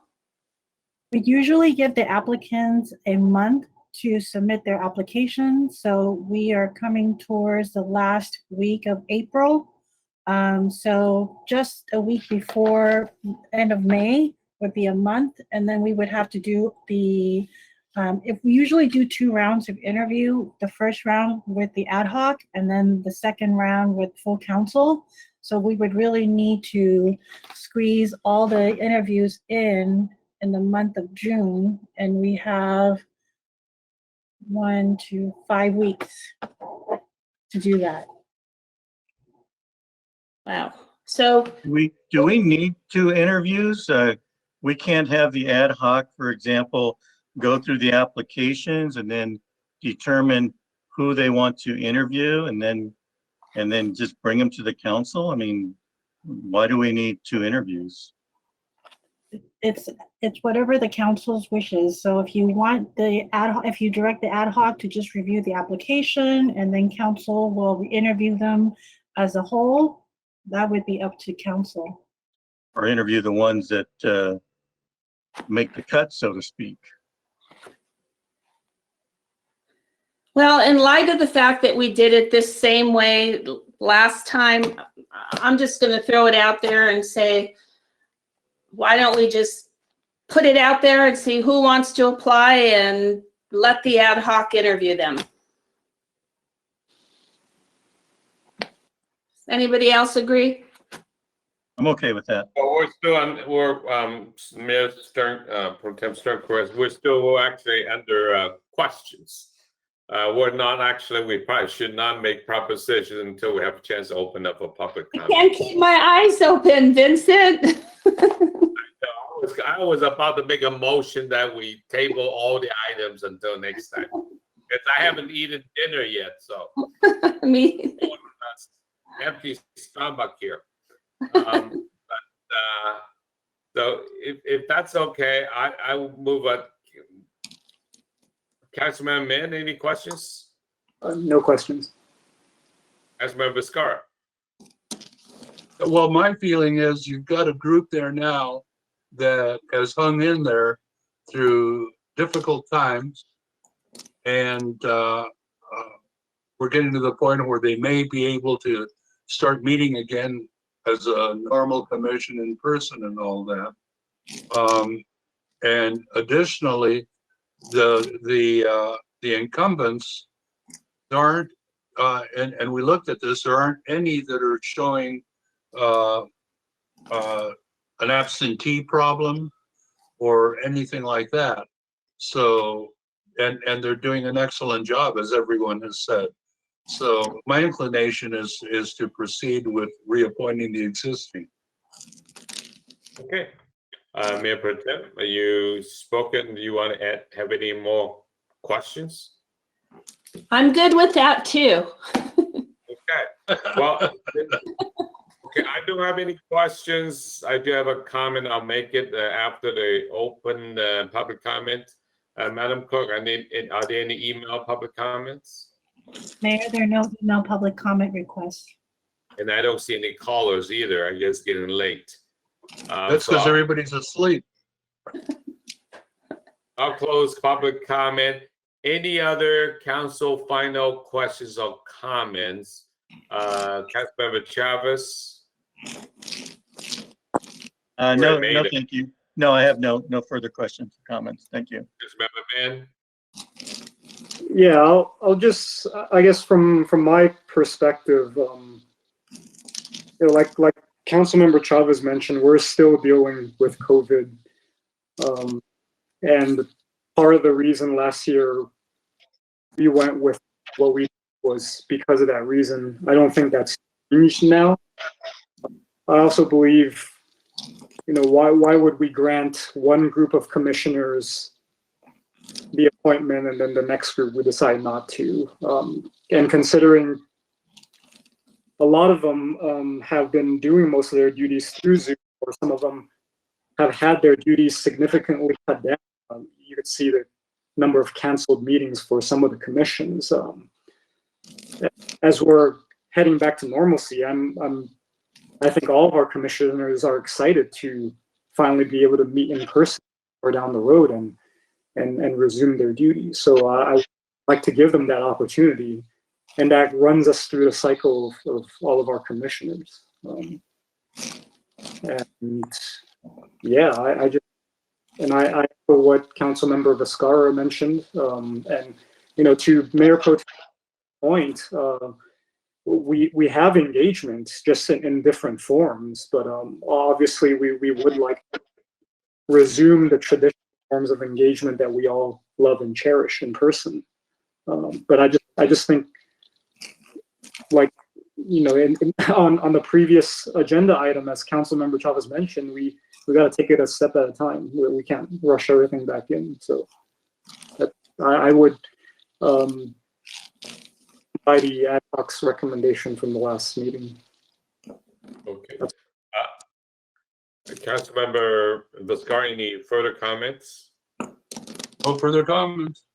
Mayor Pro Tem Sternquist, any further comments? No, thank you. Okay.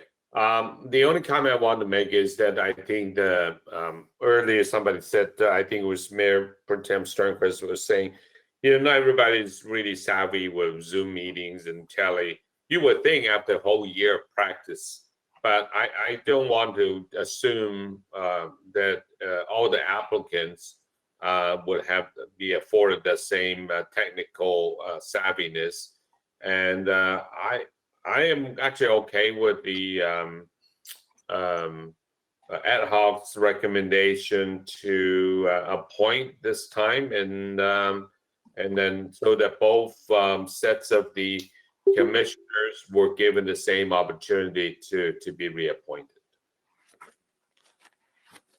So any council motion at this point? I'll make that motion to reappoint or to follow the ad hoc's recommendation to reappoint the current commissioners. Second. Okay. Madam Clerk, roll call vote, please. Councilmember Chavez, No. Councilmember Mann, Yes. Councilmember Viscara, Yes.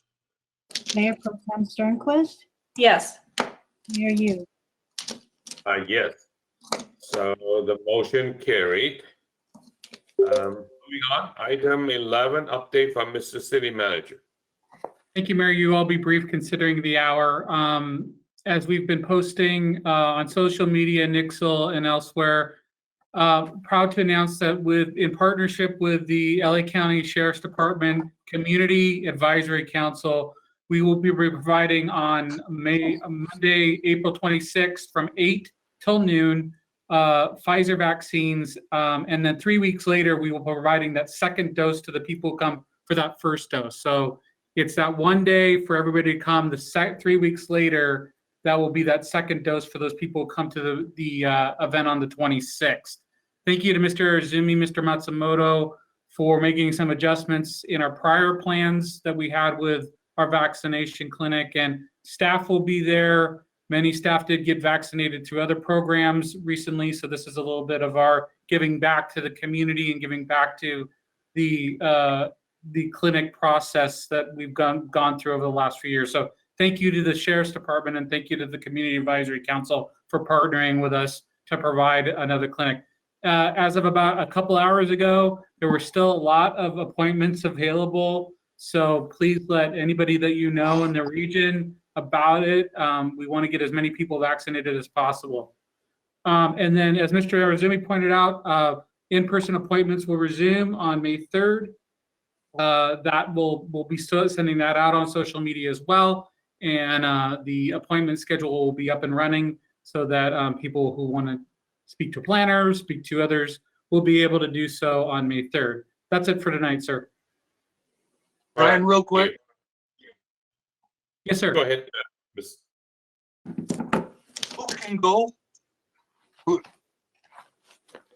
For the vaccination clinic, sir? Yeah. Yes, since it's Pfizer, it's 16 and up. So if it is a 16 or 17-year-old, they will have to come with a parent. No, I understand that of the adults, so Are we talking anybody in Temple City or? It's actually open to anybody, because this is a federally funded program. It is open to anybody. So, but we let our residents know, but anybody can go to that link and sign up now if they'd like. And the date of the first one again? Number of appointments. Monday, this coming Monday, April 26th. Okay, got it. Thank you. No problem, sir. Thank you for the update. I just looked, there are a number of appointments still available. I just checked. Any update from Mr. Murphy? Just very briefly, I'll bring it back at one of our next meetings, but Assembly Bill 339 is moving forward right now. That's the bill that would allow the public to continue to participate in meetings by video or audio means, even after the pandemic has ended. In fact, it would require cities to allow for video and audio participation in meetings by the public. And it would also require additional translation capabilities beyond what's required today. I will get all the details, and I'll try and present that at our next meeting when we have a little bit more time for question and answer on it. Thank you. All right, thank you. Next item, council reports regarding ad hoc standing committee meetings. Any reports?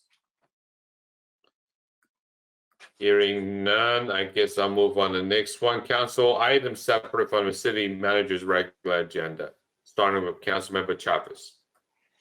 Just real briefly, I did attend on this past Sunday.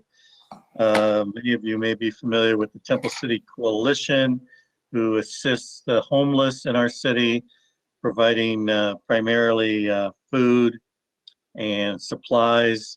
They generally operate out of the First Methodist Church right behind the library.